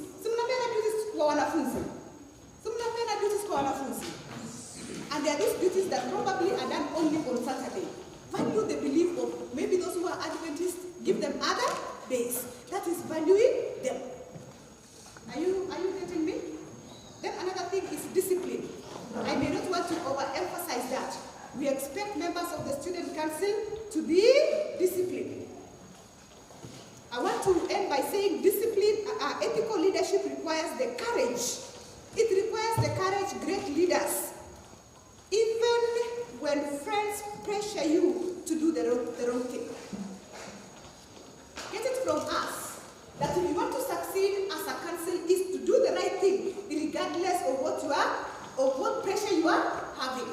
Hata mtu akikuweka pressure, si utumie hii drug, si utumie hii kitu ni sawa. Hata ukiwekwa pressure, kwa sababu wewe ni kiongozi and you have made a decision to lead by example, you say this is a no. You say this is not okay. Friends are pressuring you to get into relationships. Kama relationships unakubalika huku kwenu? It's not, isn't it? No, so kama kuna kitu by the way na pull down, mashule ambazo ni mixed school ni relationships, romantic relationships. Na kama kuna team itatusaidia to break even so that we don't have romantic relationships and members of the student council. Discipline requires that you don't have a relationship as a prefect while in school. Sawa. So we are saying, friends, even if friends pressure you to do the wrong thing, you don't do it because you are a leader. Sometimes you may need to make decisions that make you unpopular. You're unpopular. Inakumek aupendwi. Like standing in the assembly to say, from Monday to Friday we are going to speak in English. You know, you are speaking to guys wanapenda kikale hapa sana. Na watakuona waseme sasa hiyo anatuambia nini? Tuambie nini sasa? You get that? So we are saying that can make you unpopular, but as a student council you say this is the right thing to do so that we move our school to the next level. If you are able to do that, I want to say you are going to really do so well. Thank you so much, and God bless you.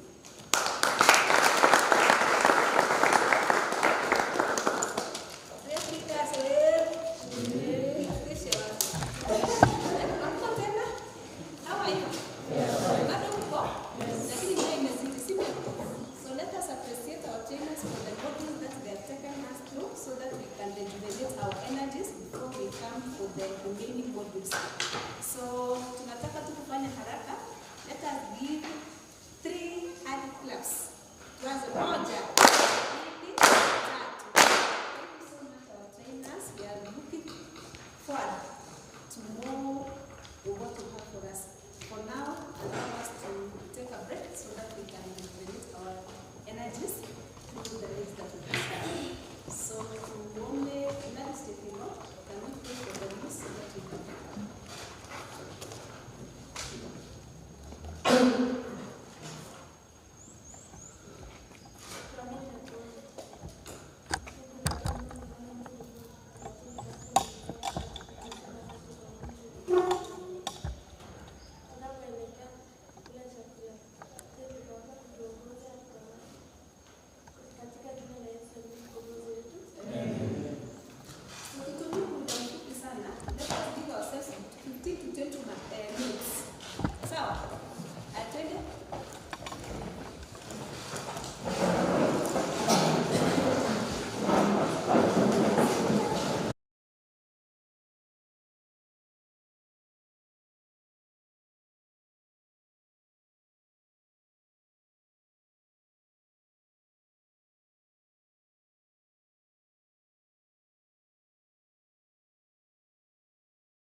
that we learn to balance the responsibility of leadership that we have and other tasks that is expected of us. When we began this presentation, we talked about our core reason, the main reason why we are in Sigot Secondary School. Tuliambiwa ni nini? Tuliambiwa what is the main reason? Academics, sindio? Yes, our main reason is academics. So we have this responsibility given to us to balance VP. How can we balance between academics and this responsibility that has been given to us, so that we just don't concentrate or we don't just focus so much on the responsibility that we have, ambayo tumekubaliana it is noble, balance VP between academics and the leadership position ambayo tumepewa. So that is very key. It is very important for us. And the reason why we need to manage, to create proper balance between academics and the leadership responsibility, and also our own private life. Maana wametupa hapa sote, every person is an individual. Why as a person, apart from academics, apart from leadership responsibility, pia kuna mambo yako personal that you'd like to do. How do we create this balance?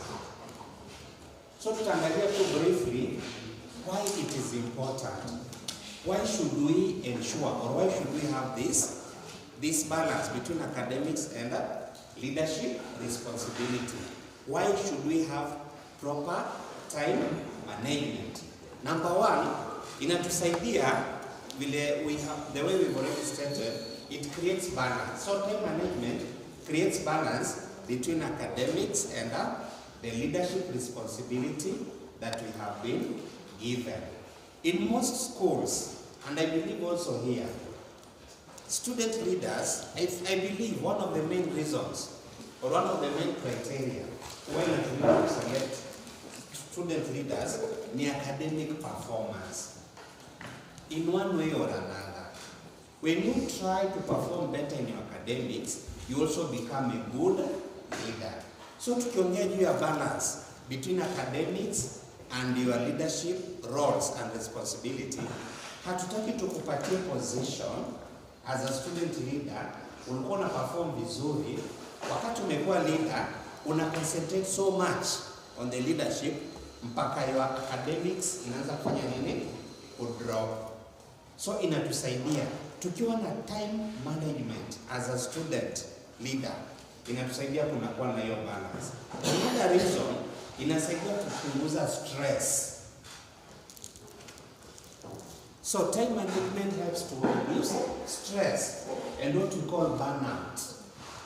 Wakati una realize, maybe you are preparing for an examination, alafu una realize this whole time, nimekuwa so busy as a student leader, mpaka sijapata muda wa kufanya nini? Wa kusoma. Inaanza kupatia nini? Stress. Maana ni kama unaona wenzako prepare for this exam. For example, next year when you go to Form 4 and you are a student leader, kama hauko manage time vizuri between your responsibility as a leader and your academic studies, inaweza kupatia hiyo stress. Uanze kuona exam hii imefika, ama tunakaribia KCSE, the final exam, lakini sikuwa nafanya nini? Nimesoma vizuri. Why? Maybe because I concentrated so much on my leadership position. So time management, could manage your time so well, because we'll be able to program, to plan your activities each and every day. Itakusaidia kufanya nini? Kutoa hiyo chance ya kuwa na stress. Another thing for a student leader, another benefit of time management, pia inakusaidia you avoid something called procrastination. Have you heard of that term? Procrastination. If you're not sure of the spelling, what is to procrastinate, leaders? What is procrastination? Who understands the meaning of that term?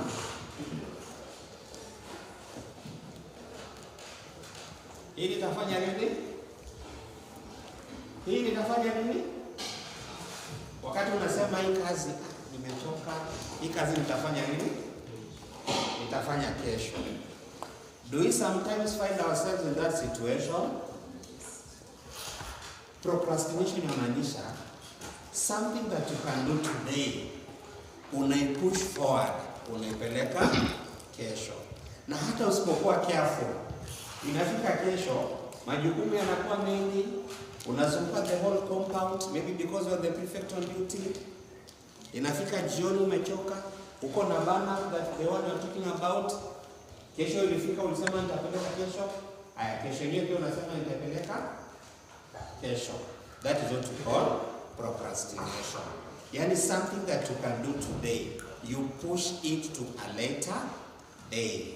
Lakini kama umeplan your time so well, a very simple tool that we can use as students to plan our time, especially for academics, it is something like the personal timetable. And I'm very sure, because tumesema tuwe role models kama student leaders, I'm very sure if not all of us, at least majority of us wako na personal timetable. Ukweli ama uongo? Is it true? Yes. Now, but also having that personal timetable is one thing, and using it, following it, it could be another thing. Lakini tumeongea juu ya discipline. Wakati tunaongea juu ya discipline, hata yule mwanafunzi, especially student leader, ambaye amekuwa busy the whole day or the whole week doing leadership responsibilities, wakati anaenda darasani kwa preps kusoma basing on the subjects ambazo ziko kwa timetable yake, huyo mwanafunzi yuko na discipline na hawezi kuwa na stress, sababu already ameplan for the activities ambaye anafanya nini, anataka kufanya. So for us as student leaders, in order to avoid time wastage, lazima tufanye nini? Tujipange. Lazima tuwe na hiyo plan ndio iweze kusaidia kufanya tasks. Kuwe na ile pressure. My timetable inasema tonight I'm going to study chemistry and Kiswahili for example. Unakuwa na pressure hata kama tumekuwa na capacity building today. Lakini usiku lazima nisome subjects zangu niko kwa timetable. Hiyo itakusaidia sana. Hautakuwa na pressure. You will not have that stress. And you will lead to burnout. Are we together? Another thing, another reason why you should have proper time management, it makes us, kama student leaders, to be productive and reliable. Time management promotes productivity and reliability. Kama mwanafunzi, tumesema we are student leaders, lakini we are also students. Even tunasema student leader, not leader, student. Sio kweli? Which comes first? What comes first? Student. Before we become a leader, we are student. So when we do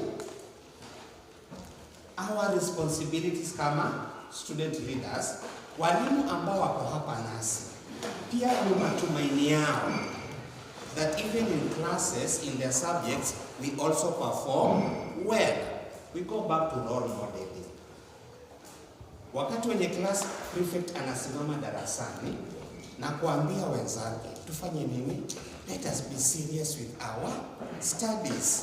Yeye pia mwenyewe baada ya kupresent hiyo 2 minutes speech, anarudi kwa desk yake, anatoa vitabu, anafanya nini, ana revise, anasoma. Huyo mwanafunzi hawezi kuwa na a lot of stress and pressure from other areas. Itakuwa rahisi kwako wakati una prepare your timetable na unaifuata, wakati una perform your responsibility as a leader, wakati kunakuwa na hiyo balance, you will be very very free in your life here. Now briefly tujaribu kuangalia what are some of these things yenye tusipokuwa makini inafanya to waste time. Wakati tunaongea juu ya time management, chenye tunataka kufanya ni avoid time what? Time wastage. Tuseme time wastage. Time wasted. So when we talk about time management, why do we manage time? So that we avoid wasting time. So briefly, wacha tuangalie, what are some of the common time wasters? Ni nini ambayo tunafanya kama wanafunzi ambayo ina waste time? What are some of these things that we are doing that is wasting our time? Not just as student leaders, but also as students. Number one, excessive social media. Excessive social media. Unajua we are in a digital generation and we have a lot of digital devices. The most common one being, what is the most common digital device in the world today? Mobile phone, smartphone, single. Tumesikia juu ya social media. What are some of the social media sites that you know? And I know even after some of us here are in those sites. For example, raise sample hands, yes. TikTok, Instagram, WhatsApp, Facebook, any other? Yes. Twitter, ambayo siku hizi tunaita X, sindio? And from the way you mentioned, very actively, I know you are also very active in those sites. Is it true? That is a reality. It is a technological reality. We cannot avoid it. Mahali penye tumefika in 2025, we may not tell you, don't be on Facebook. Hatuwezi tukakwambia, don't be on WhatsApp. But what we can advise you is that you control the use of those sites. Ndio maana hapa imetuambia excessive social media. Haijasema social media. Tumeandika excessive social media. So it means kuna vile tunaweza use social media without doing it in excess way. One of the forms of addiction that we have today, tunaita modern forms of addiction, is digital addiction. That tunaweza kuwa addicted. Vile tu kuna watu wengine wanakuwa addicted to alcohol and drugs. Pia sisi tunaweza kuwa addicted to social media. Unaamka asubuhi, unachukua smartphone yako, unasema just 15 minutes before nitoke kwa kitanda, let me go to TikTok. Just 15 minutes. Hiyo 15 minutes inaenda ikibalance mpaka wakati unatoka kwa kitandani unarealize umespend how many hours? 2 good hours. Some of us are scholars. Mpaka your young sister at home anakuja kutoka kitandani na kwambia kuja ufanye nini? Chai imeiva, amka ufanye nini? Uje ukule. So we have to control that so that we can have proper time to use for productive things like studying in our case. Tushaongea already about procrastination, meaning that is point number 2, procrastination. Na tusha explain ile attitude ya I will do it later. Nitaifanya baadaye, nitafanya kesho, nitafanya next week, na inazidi kusonga mbele. Hiyo ina waste a lot of time. Another thing, we have given an example of having a plan for a student or for a plan. Tumongea juu ya having a plan. Plan inatusaidia to control our time. For example, for a student, timetable. Tunaongea juu ya personal timetable. Maana ile timetable nyingine ya class, hiyo si lazima. Si lazima tufuate hiyo. Lakini tunafoka sana juu ya personal timetable. Maana hiyo inakuwa your initiative as a student. Mwenyewe una prepare. Na inakuwa your responsibility wewe mwenyewe kufanya nini? Kufuata that timetable. Poor planning inakuwa opposite of that. Huyu hana timetable, hana program, anaamka asubuhi, hakuna any program for the day. Remember, a day that has not been planned for, it's likely to be wasted. Lakini yule mwanafunzi ametengeneza timetable yake na anafuata hiyo timetable, hata ile siku yenye afuati, psychologically ana feel guilty. Maana ana feel there is something I have missed, I have not done. Lakini yule mwenye hana timetable ni kama hana pressure, hana plan for the day. So as student leaders, when you talk about leading by example, simple things like those personal timetables, let us prepare them and let us follow them. Go pamoja. Another factor, time waster, tunakosa priority, lack of priorities. Na hiyo lack of priority inaletwa na nini? Lack of plan. When you have your plan for the day or for the week, ukitengeneza hiyo plan, unaweka events and activities according to priority. For example, the scholars at home, labda ni over the holiday ama weekend, sikule lazima tuwasaidie wazazi na walezi. Si ni kweli? Labda kuna kwenda kutafuta kuni, labda kuna small business wazazi wanafanya wasaidie, labda ni wakati wa kulima na kupanda. Ukiwa nyumbani una balance, nitafanya nini?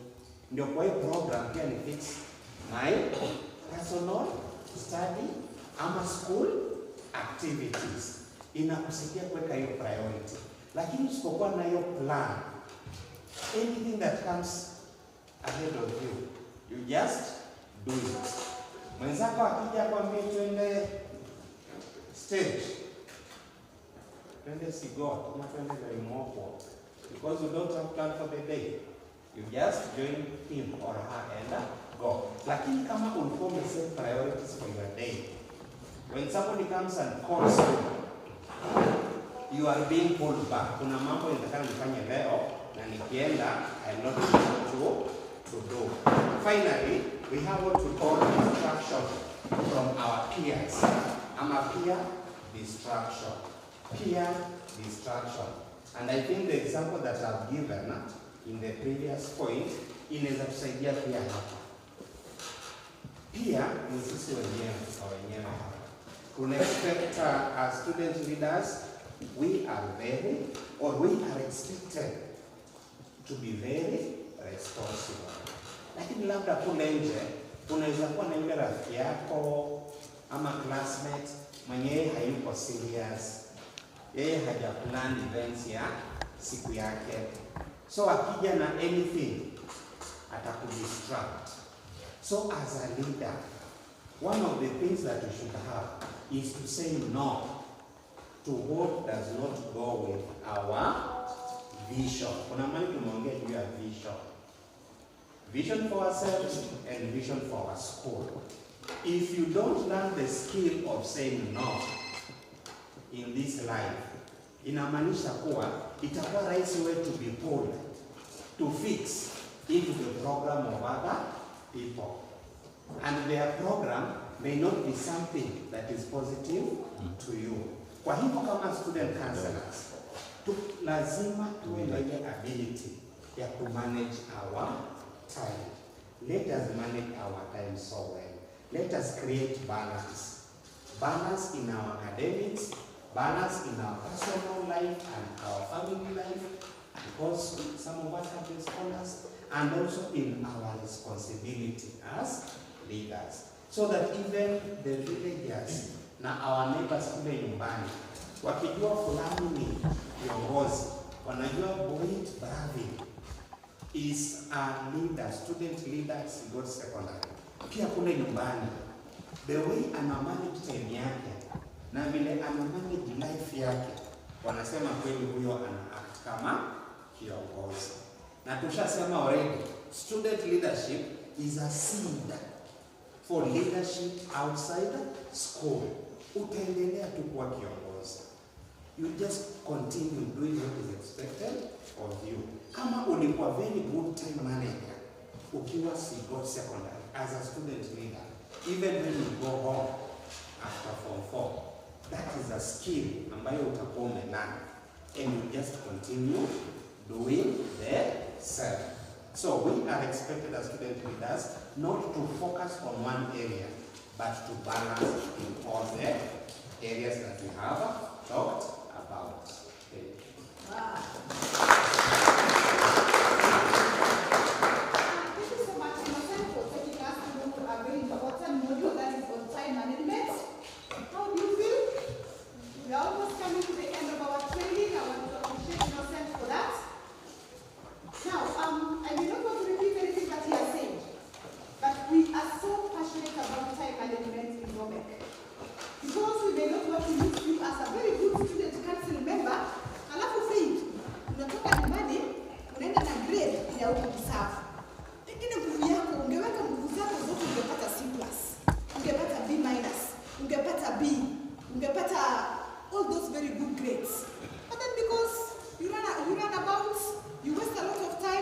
miss out on your grade. As we talk to you knowing the importance of education. Kwa sababu sisi tumesoma. All the 6 of us in Roman, all of us have master's degrees. And we have 2 who have PhD degrees. So when we talk to you so passionately, knowing that education can change families, education can change individuals. How I pray that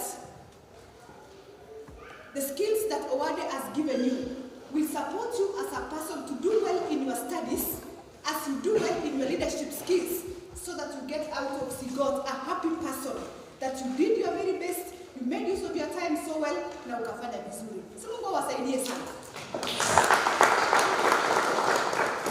In only a few minutes, I want to talk about promoting positive school culture.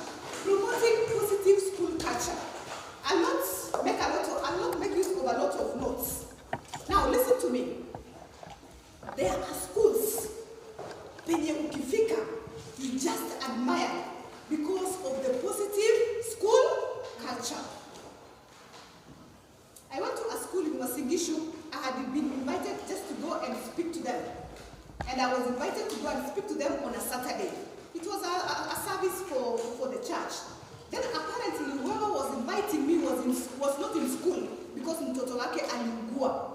And so when I get to school, the first person I meet are students with school uniforms. And they are like, Madam, you are welcome to our school.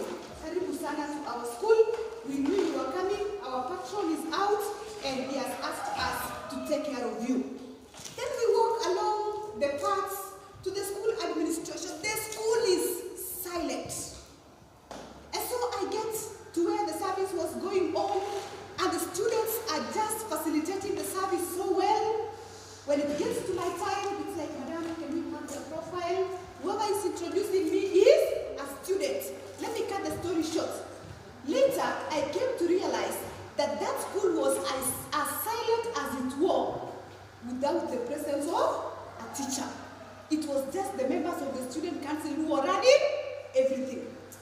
I came to realize the students who came to welcome me at the gate were members of the student council. I also came to realize that apart from a few who were attending that service were members of the student council. What a positive school culture can do to a school, that even without the presence of these teachers, things can run in the presence of the members of the student council. That is the kind of a student council you want to be. That even without the teacher, you ensure that the school routine is followed. Even without the teacher, you ensure that there is no noise in school. I want to pick another example. You may want to tell me Kapsabet Boys is a big school.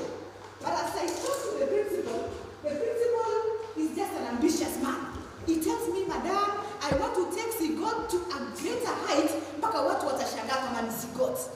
So allow me make use of. I'm talking about Kapsabet Boys. Now clap for this teacher.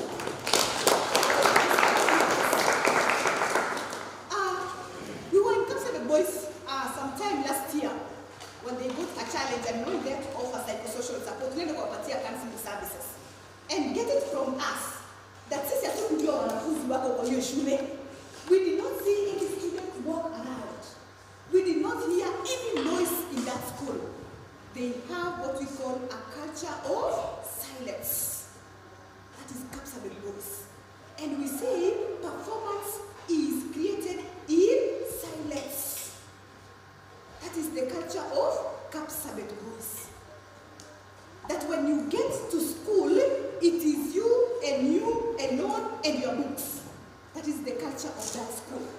It is called a culture of academic excellence. One of our trainers at Romek, Mr. Kirui,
excellence.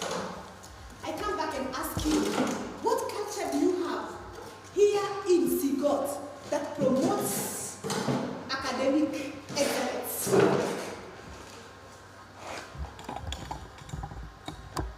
In another school in Wasingishu that does very well, they say if you are found cheating in an exam, that is a pure suspension.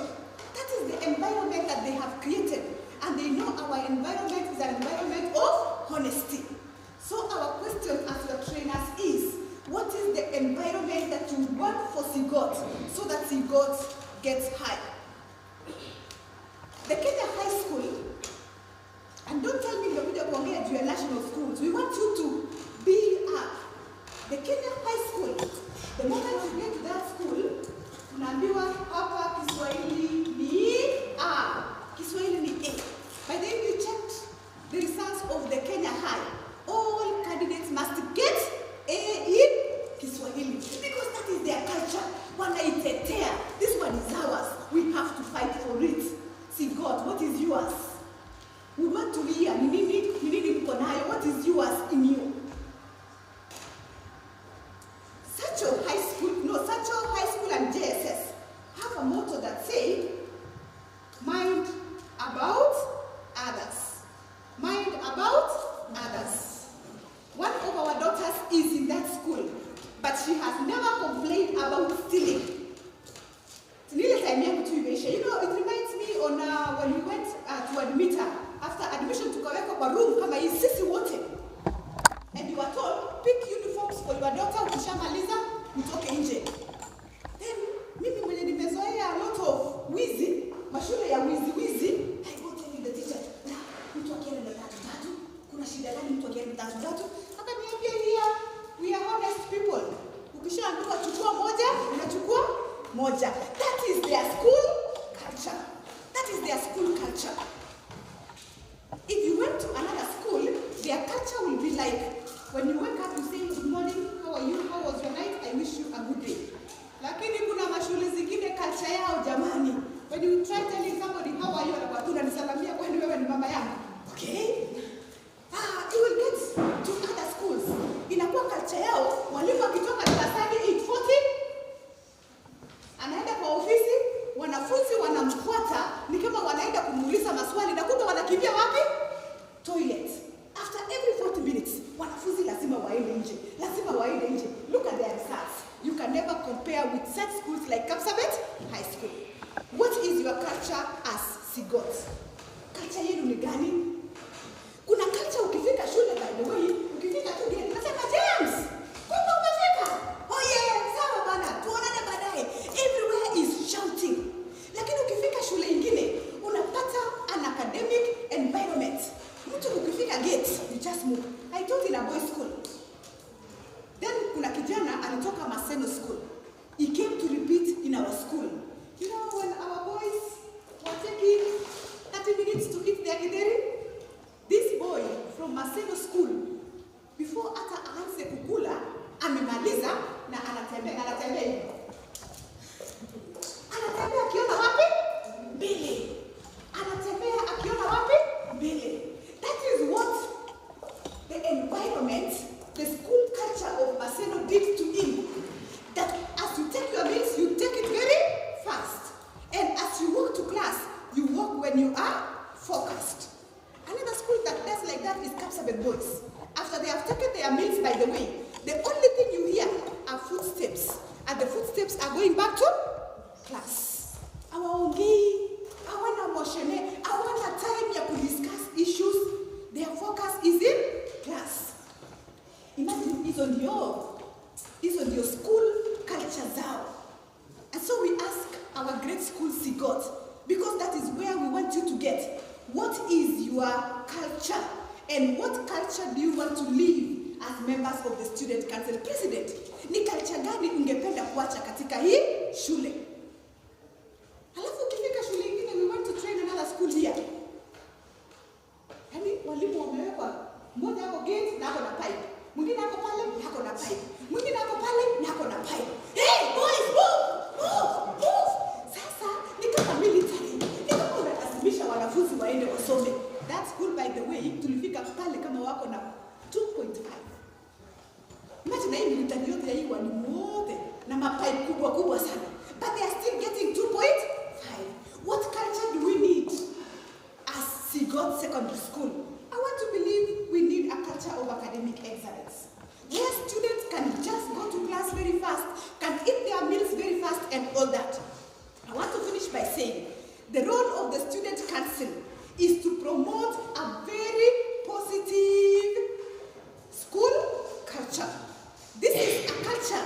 of academic excellence. This is a culture of excelling in sports. This is a culture of excelling in music. This is where student council talk about excellence every day. And that is why when you greet your principal, you tell him, good morning, principal of excellence. I want to believe it is because you want to build an environment and a culture of excellence. I want to say, Sigot, you have begun from the right footage. You have already called yourselves people of excellence. How I pray that you will keep, using every other means to ensure that that environment is kept. Another thing is to promote a very positive school culture. We need people who are ambassadors of their school. As members of the student council, love your school. Now, get to know this is your school, love your school, protect your school, and get to know this is the right place where you can get any grade whatsoever that you need. Get it from us. If you wanted an A today, you want to leave. Let me tell you, the teachers that you are having in Sigot are as good as the teachers of Cap 7 Boys.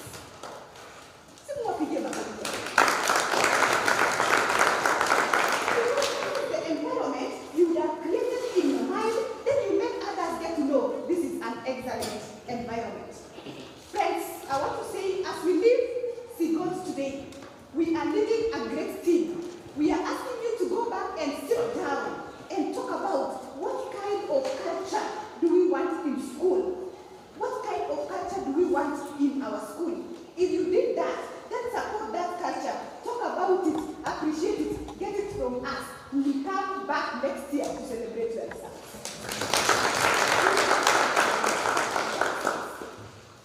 Having said that, I want to say, I think we are almost coming to the end. Most importantly, serve as role models. Another thing so that I don't forget is always serve the community as members of the student council.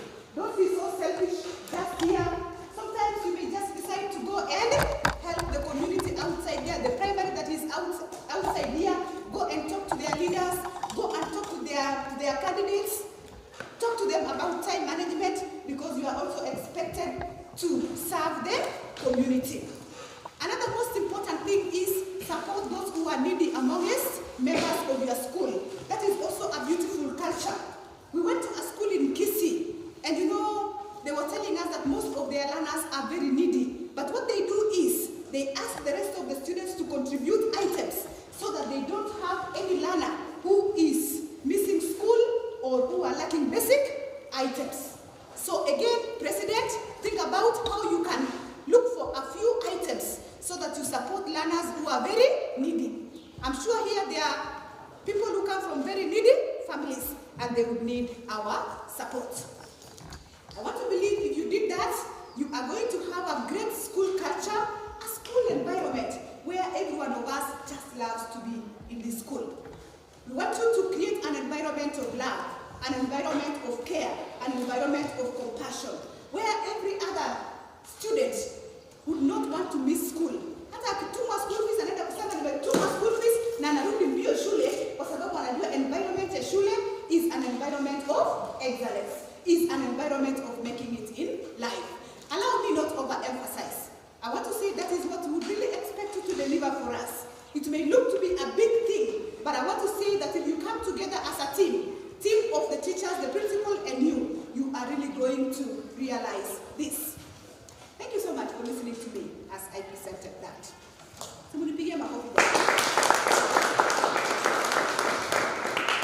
we come to the end of our session this evening, I know we have taken a lot of your time. We are sorry we began a little bit late, I think because of a few things.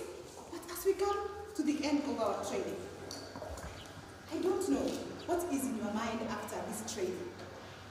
I don't know if this training has really helped you to grow a little bit higher. I don't know if this training has really supported you to make your school a better place. I want us to have a little bit of reflection before we end our training, a little bit of reflection.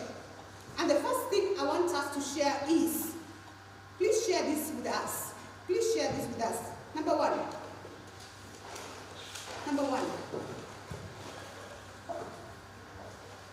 Write one personal action plan. Write one action plan. Write one personal action plan you will practice immediately after this training.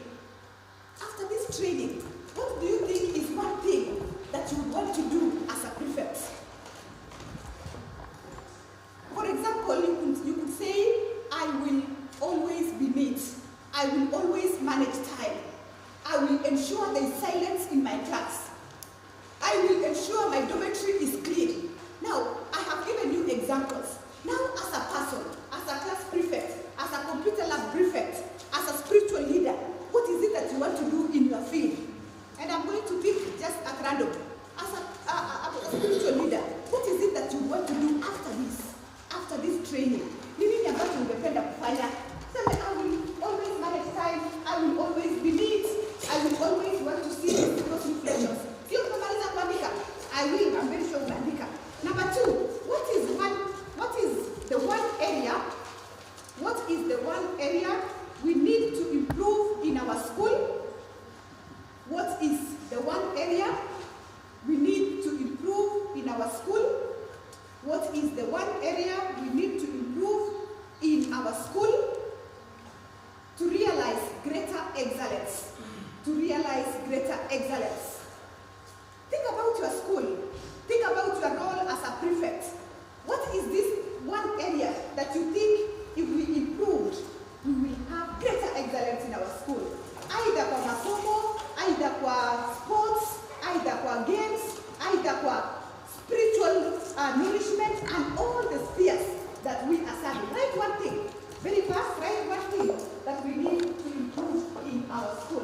That we need to improve in our school. Very fast. I want to believe we are done. I ask you to do one action area. What you think is your carry home today? What is it that you intend to go and use them now? And number two, what is this area that you think if we improve? How can you improve to come as Sigot?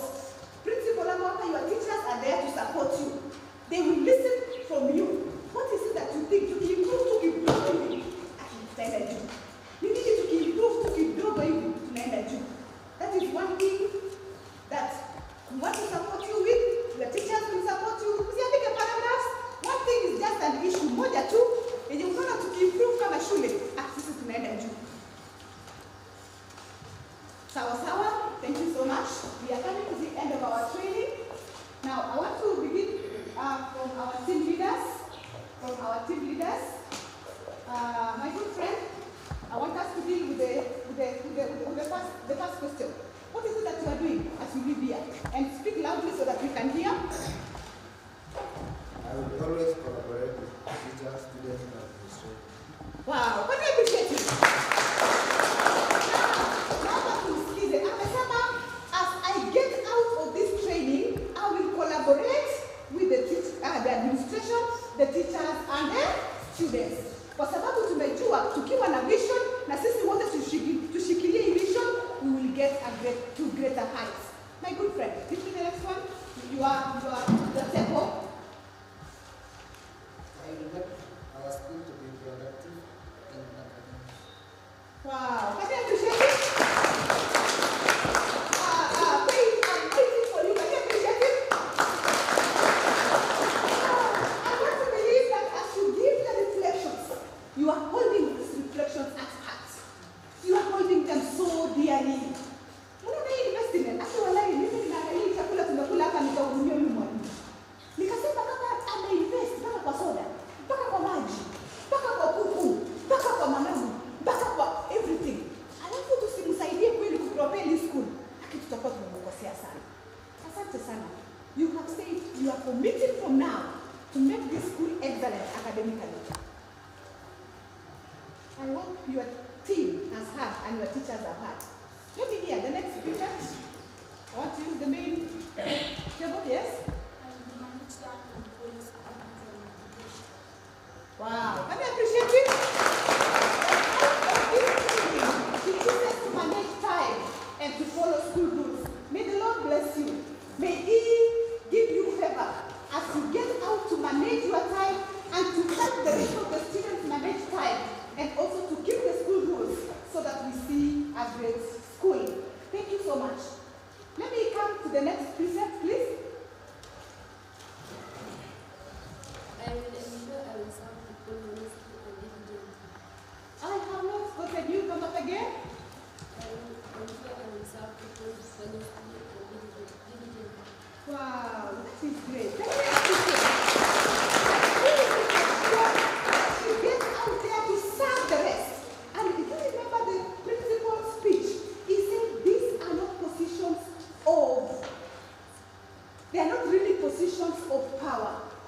positions of service. May the Lord bless you as you go out to serve. The next prefect, please.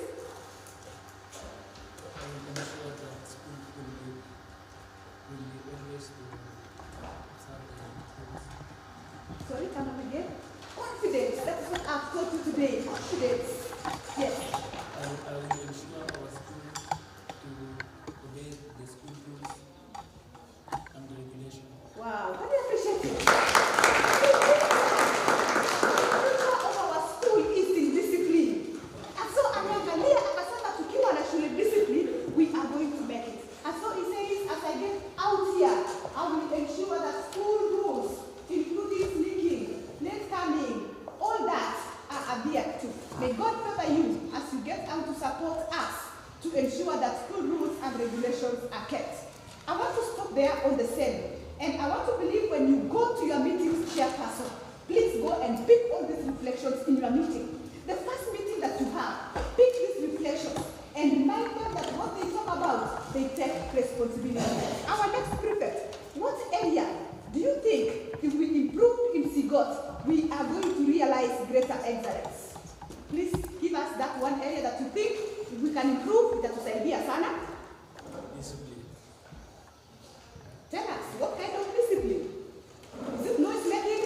Is it work? Is it work? Is it work? Is it what? Give us that thing. And you have to improve to tunafika mbele. Alright? Students to wear their school uniforms. Sorry?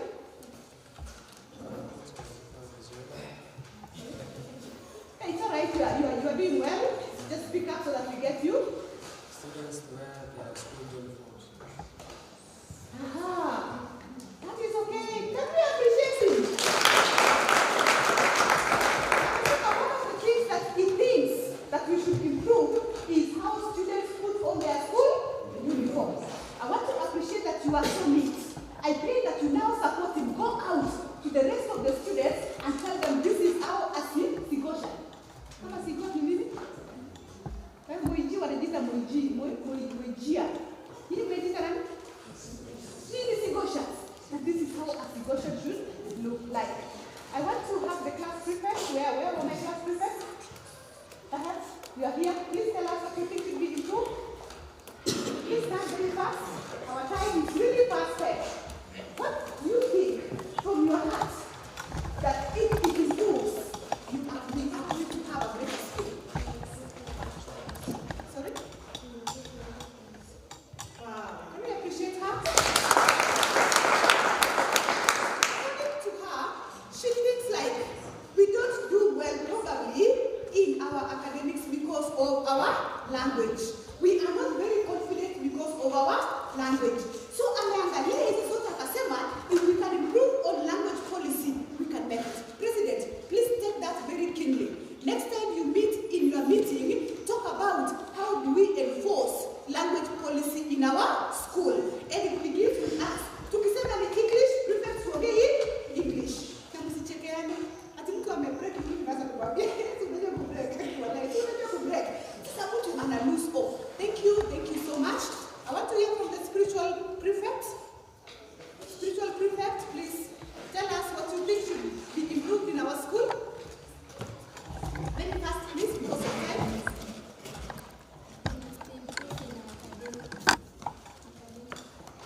council will lessen our work as teachers, so that as teachers will not keep on following the students to adhere to the routine, that they are going to collaborate together to ensure that the programs of the schools are running smoothly. Thank you so much. Wow.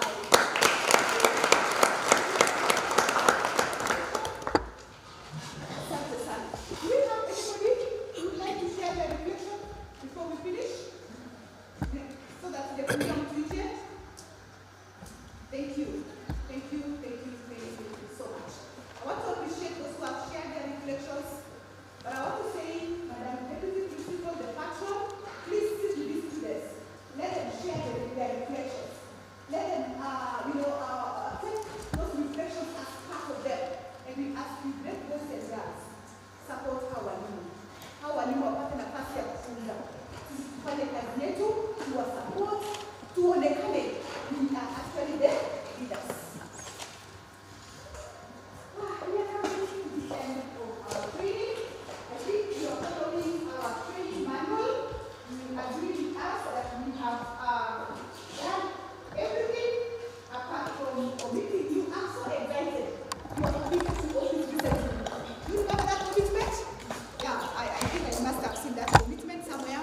And so, having done all this, we want to ask, please spread this very fast in the next banner. We want to take our pledge of leadership. We already took a pledge of service. So we want to ask you to take a pledge. Then from there, we will return back the program to the school so that they can give direction and give their closing remarks. Let us move them very fast. We can help each other. We can help each other to give out this.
Now, these are the details of the pledge that you are taking, great leaders of Sigot. Please follow together with me in the paper that we have given you. That as a student leader of Sigot Senior School, you are promising, you are pledging to serve with honesty, fairness, and respect. You will be a role model in discipline and integrity. You commit to listen, you commit to support, and you commit to unite your fellow students. You promise that you will promote peace, you will promote inclusion, and you will promote a safe learning environment. This is the pledge you are making, that you will take ownership of your leadership role, and you will always work for the good of your school and your community. If this is the promise you are making this evening, we would want to ask that God will favor you, God will give you His grace, and you will end these words by saying, "So help me God." If that is the promise you want to make to yourself and to God this evening, I want to ask that we all stand as we take the pledge.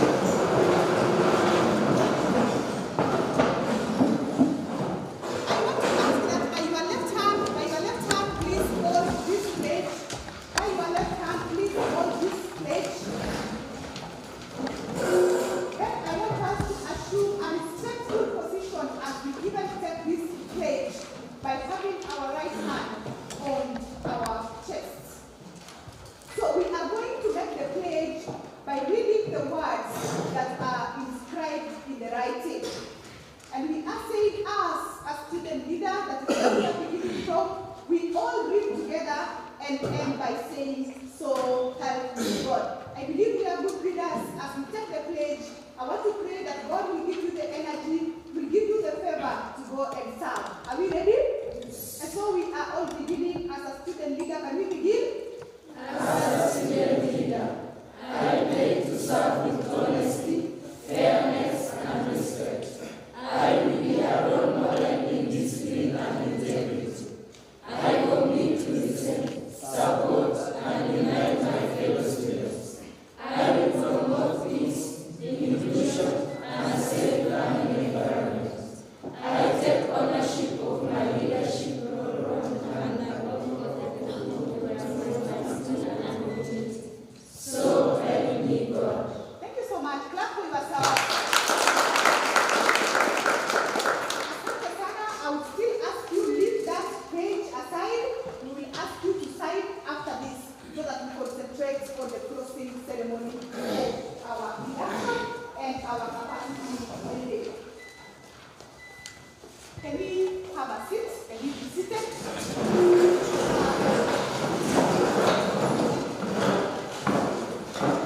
Finally, I would like to ask the Principal of Excellence to be here so that he supports me to award the certificates of training. I want to kindly appreciate the school administration for supporting the production of very beautiful leadership certificates for all of us. Can we appreciate the school, please? I want to, in a very special way, appreciate the principal who has been sitting here patiently for the whole day. I want to say, the Sigot family, you are blessed. The Sigot family, you are blessed. The Sigot family, you are such a special school. To have such a humble principal who sits in such a training for the whole day is a great honor, it's a blessing, never take it for granted. And to Mr. Lagat, the principal, we want to pray that God will bless you as you serve this school. May God exalt the humility that we have seen in this training. Bwana Innocent, please come here so that you can help us award a certificate of participation to the Principal of Excellence at Sigot Secondary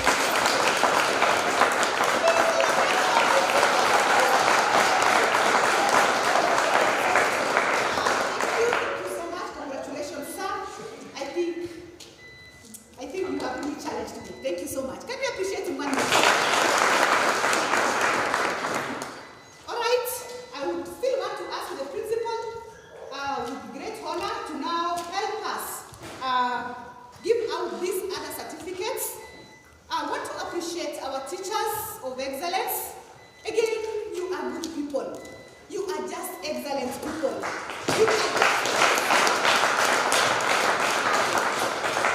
having a team of more than 6 teachers, Bwana Lagat, seated here patiently for the whole day, participating actively, with a lot of humility participating in the events. Sigot Student Council, you have an awesome team of teachers. You have an excellent team of teachers. Support them, work with them, you realize greatness. Thank you so much. I want to honor the presence of your patron and a very amicable teacher that we are celebrating as a role model and a great patron to your team. Our Principal Sir of Excellence, please may you award this certificate to Purity Melly, the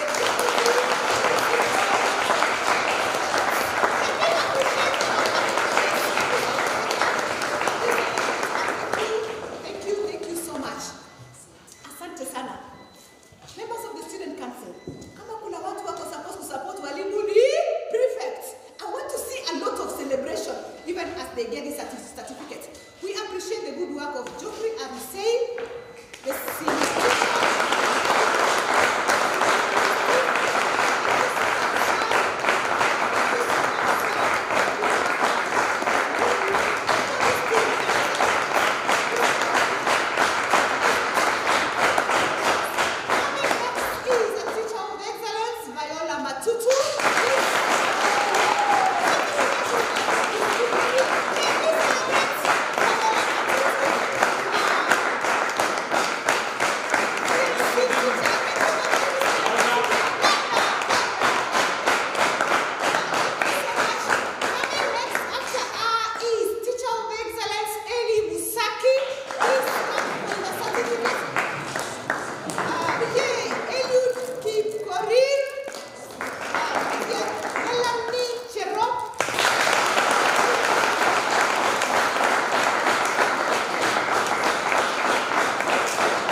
family.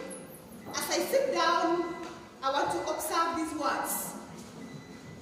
Great leaders of Sigot Secondary School, go forth and lead with courage, serve with humility, and inspire with integrity.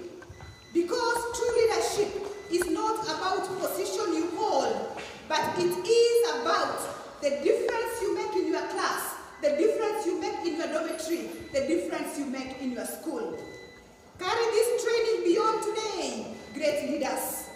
You are the heartbeat of your school, great leaders. Animi tumda iso, tumda nararan, tumda jemare. Kitoroji tumye, tumda blago chop yoniya sai tumda. Ongetoro jage, agete beja metabe yoniya sai tumda. Onge jam tumda nelibo yoniya. With your family today, on behalf of the Romek family, tunataka kusema asanteni sana for valuing our services. May the Lord bless you as you set out to go and serve. We look forward to coming back to your school, but most importantly, we look forward to hearing that you have done a good job and that your school has moved to the next level because of your leadership. Receive our heartfelt gratitude from the Romek family. Thank you and God bless you.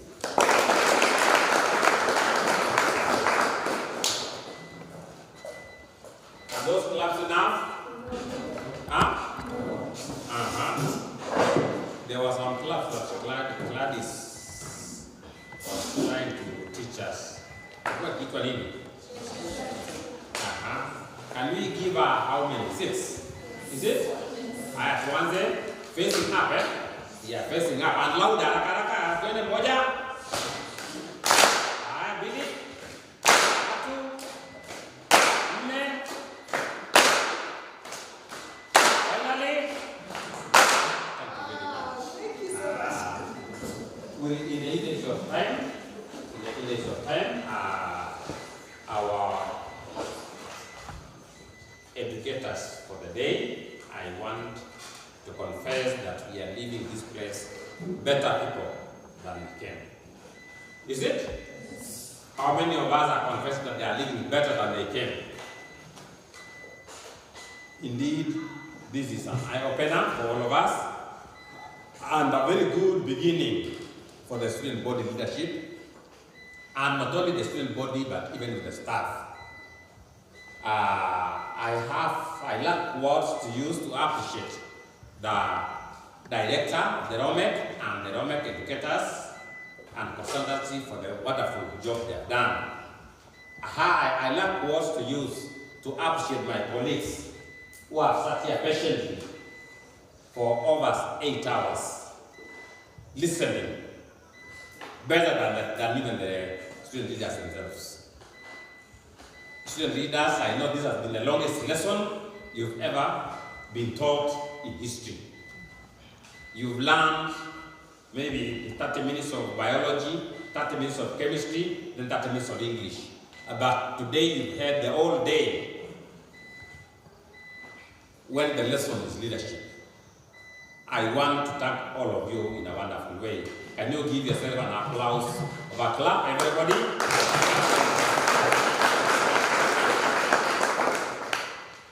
I might not have the right terminology, the right adjectives and proverbs to use in thanking all of you. I know the exercise actually should have begun at exactly 8. And what we are seeing now is because we were late. It's with this in mind that I'll invite Mr. Peter Melly, the school director of studies, to come and give the final vote of thanks and give us the closing word. Ladies and gentlemen, members of staff, I know there are some members that their certificates were not issued, but we still have certificates for everybody here. We have certificate for HOD English, Madam Beatrice. We have for HOD Applied, Madam Jennifer. We have for Peter Melly. I think as Peter Melly comes, I will I'll request the director to come and present to Mr. Peter Melly in a better way.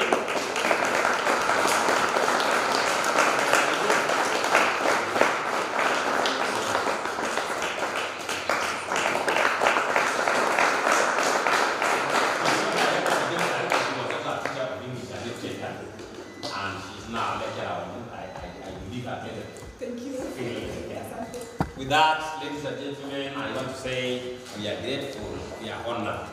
Boys and girls, this day will be a waste if a change will not be seen in you as a person. Will change be seen in you? Will improvement be seen in you as a person? Let the leadership begin in you.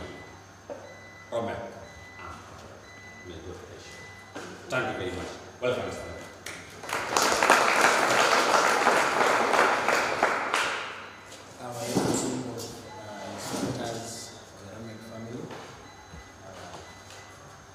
Principal of Excellence, the Deputy Principal of Excellence, my colleague, teachers of excellence, and the leaders of excellence. I think at this juncture, I believe that if any of you is given a chance to appreciate the team, you will lack words to express the gratitude that the Sigot fraternity have today. We are really grateful that you came to our school. I know there are many schools eyeing you and wishing that you went to their school, but you chose to come to Sigot, a school that is on top of the mountain, over here. Thank you so much for the mentorship program that we have today. I want to believe that the leaders that we have today are not the same leaders that we had the other day. They are going to make a difference in this school. Is that true, leaders? Yes, we've seen excellence through all the presentations that you gave us. It was excellently presented, and therefore we also believe that it was excellently received. Did you receive the message well? Thank you very much. So for that reason, I want us to give the Romek 2 hearty claps. Let's go 1, 2, 3. I also want to appreciate the administration for organizing this function, and I want to confess that ever since Mwalimu, our able principal of excellence, came to this school, programs that are always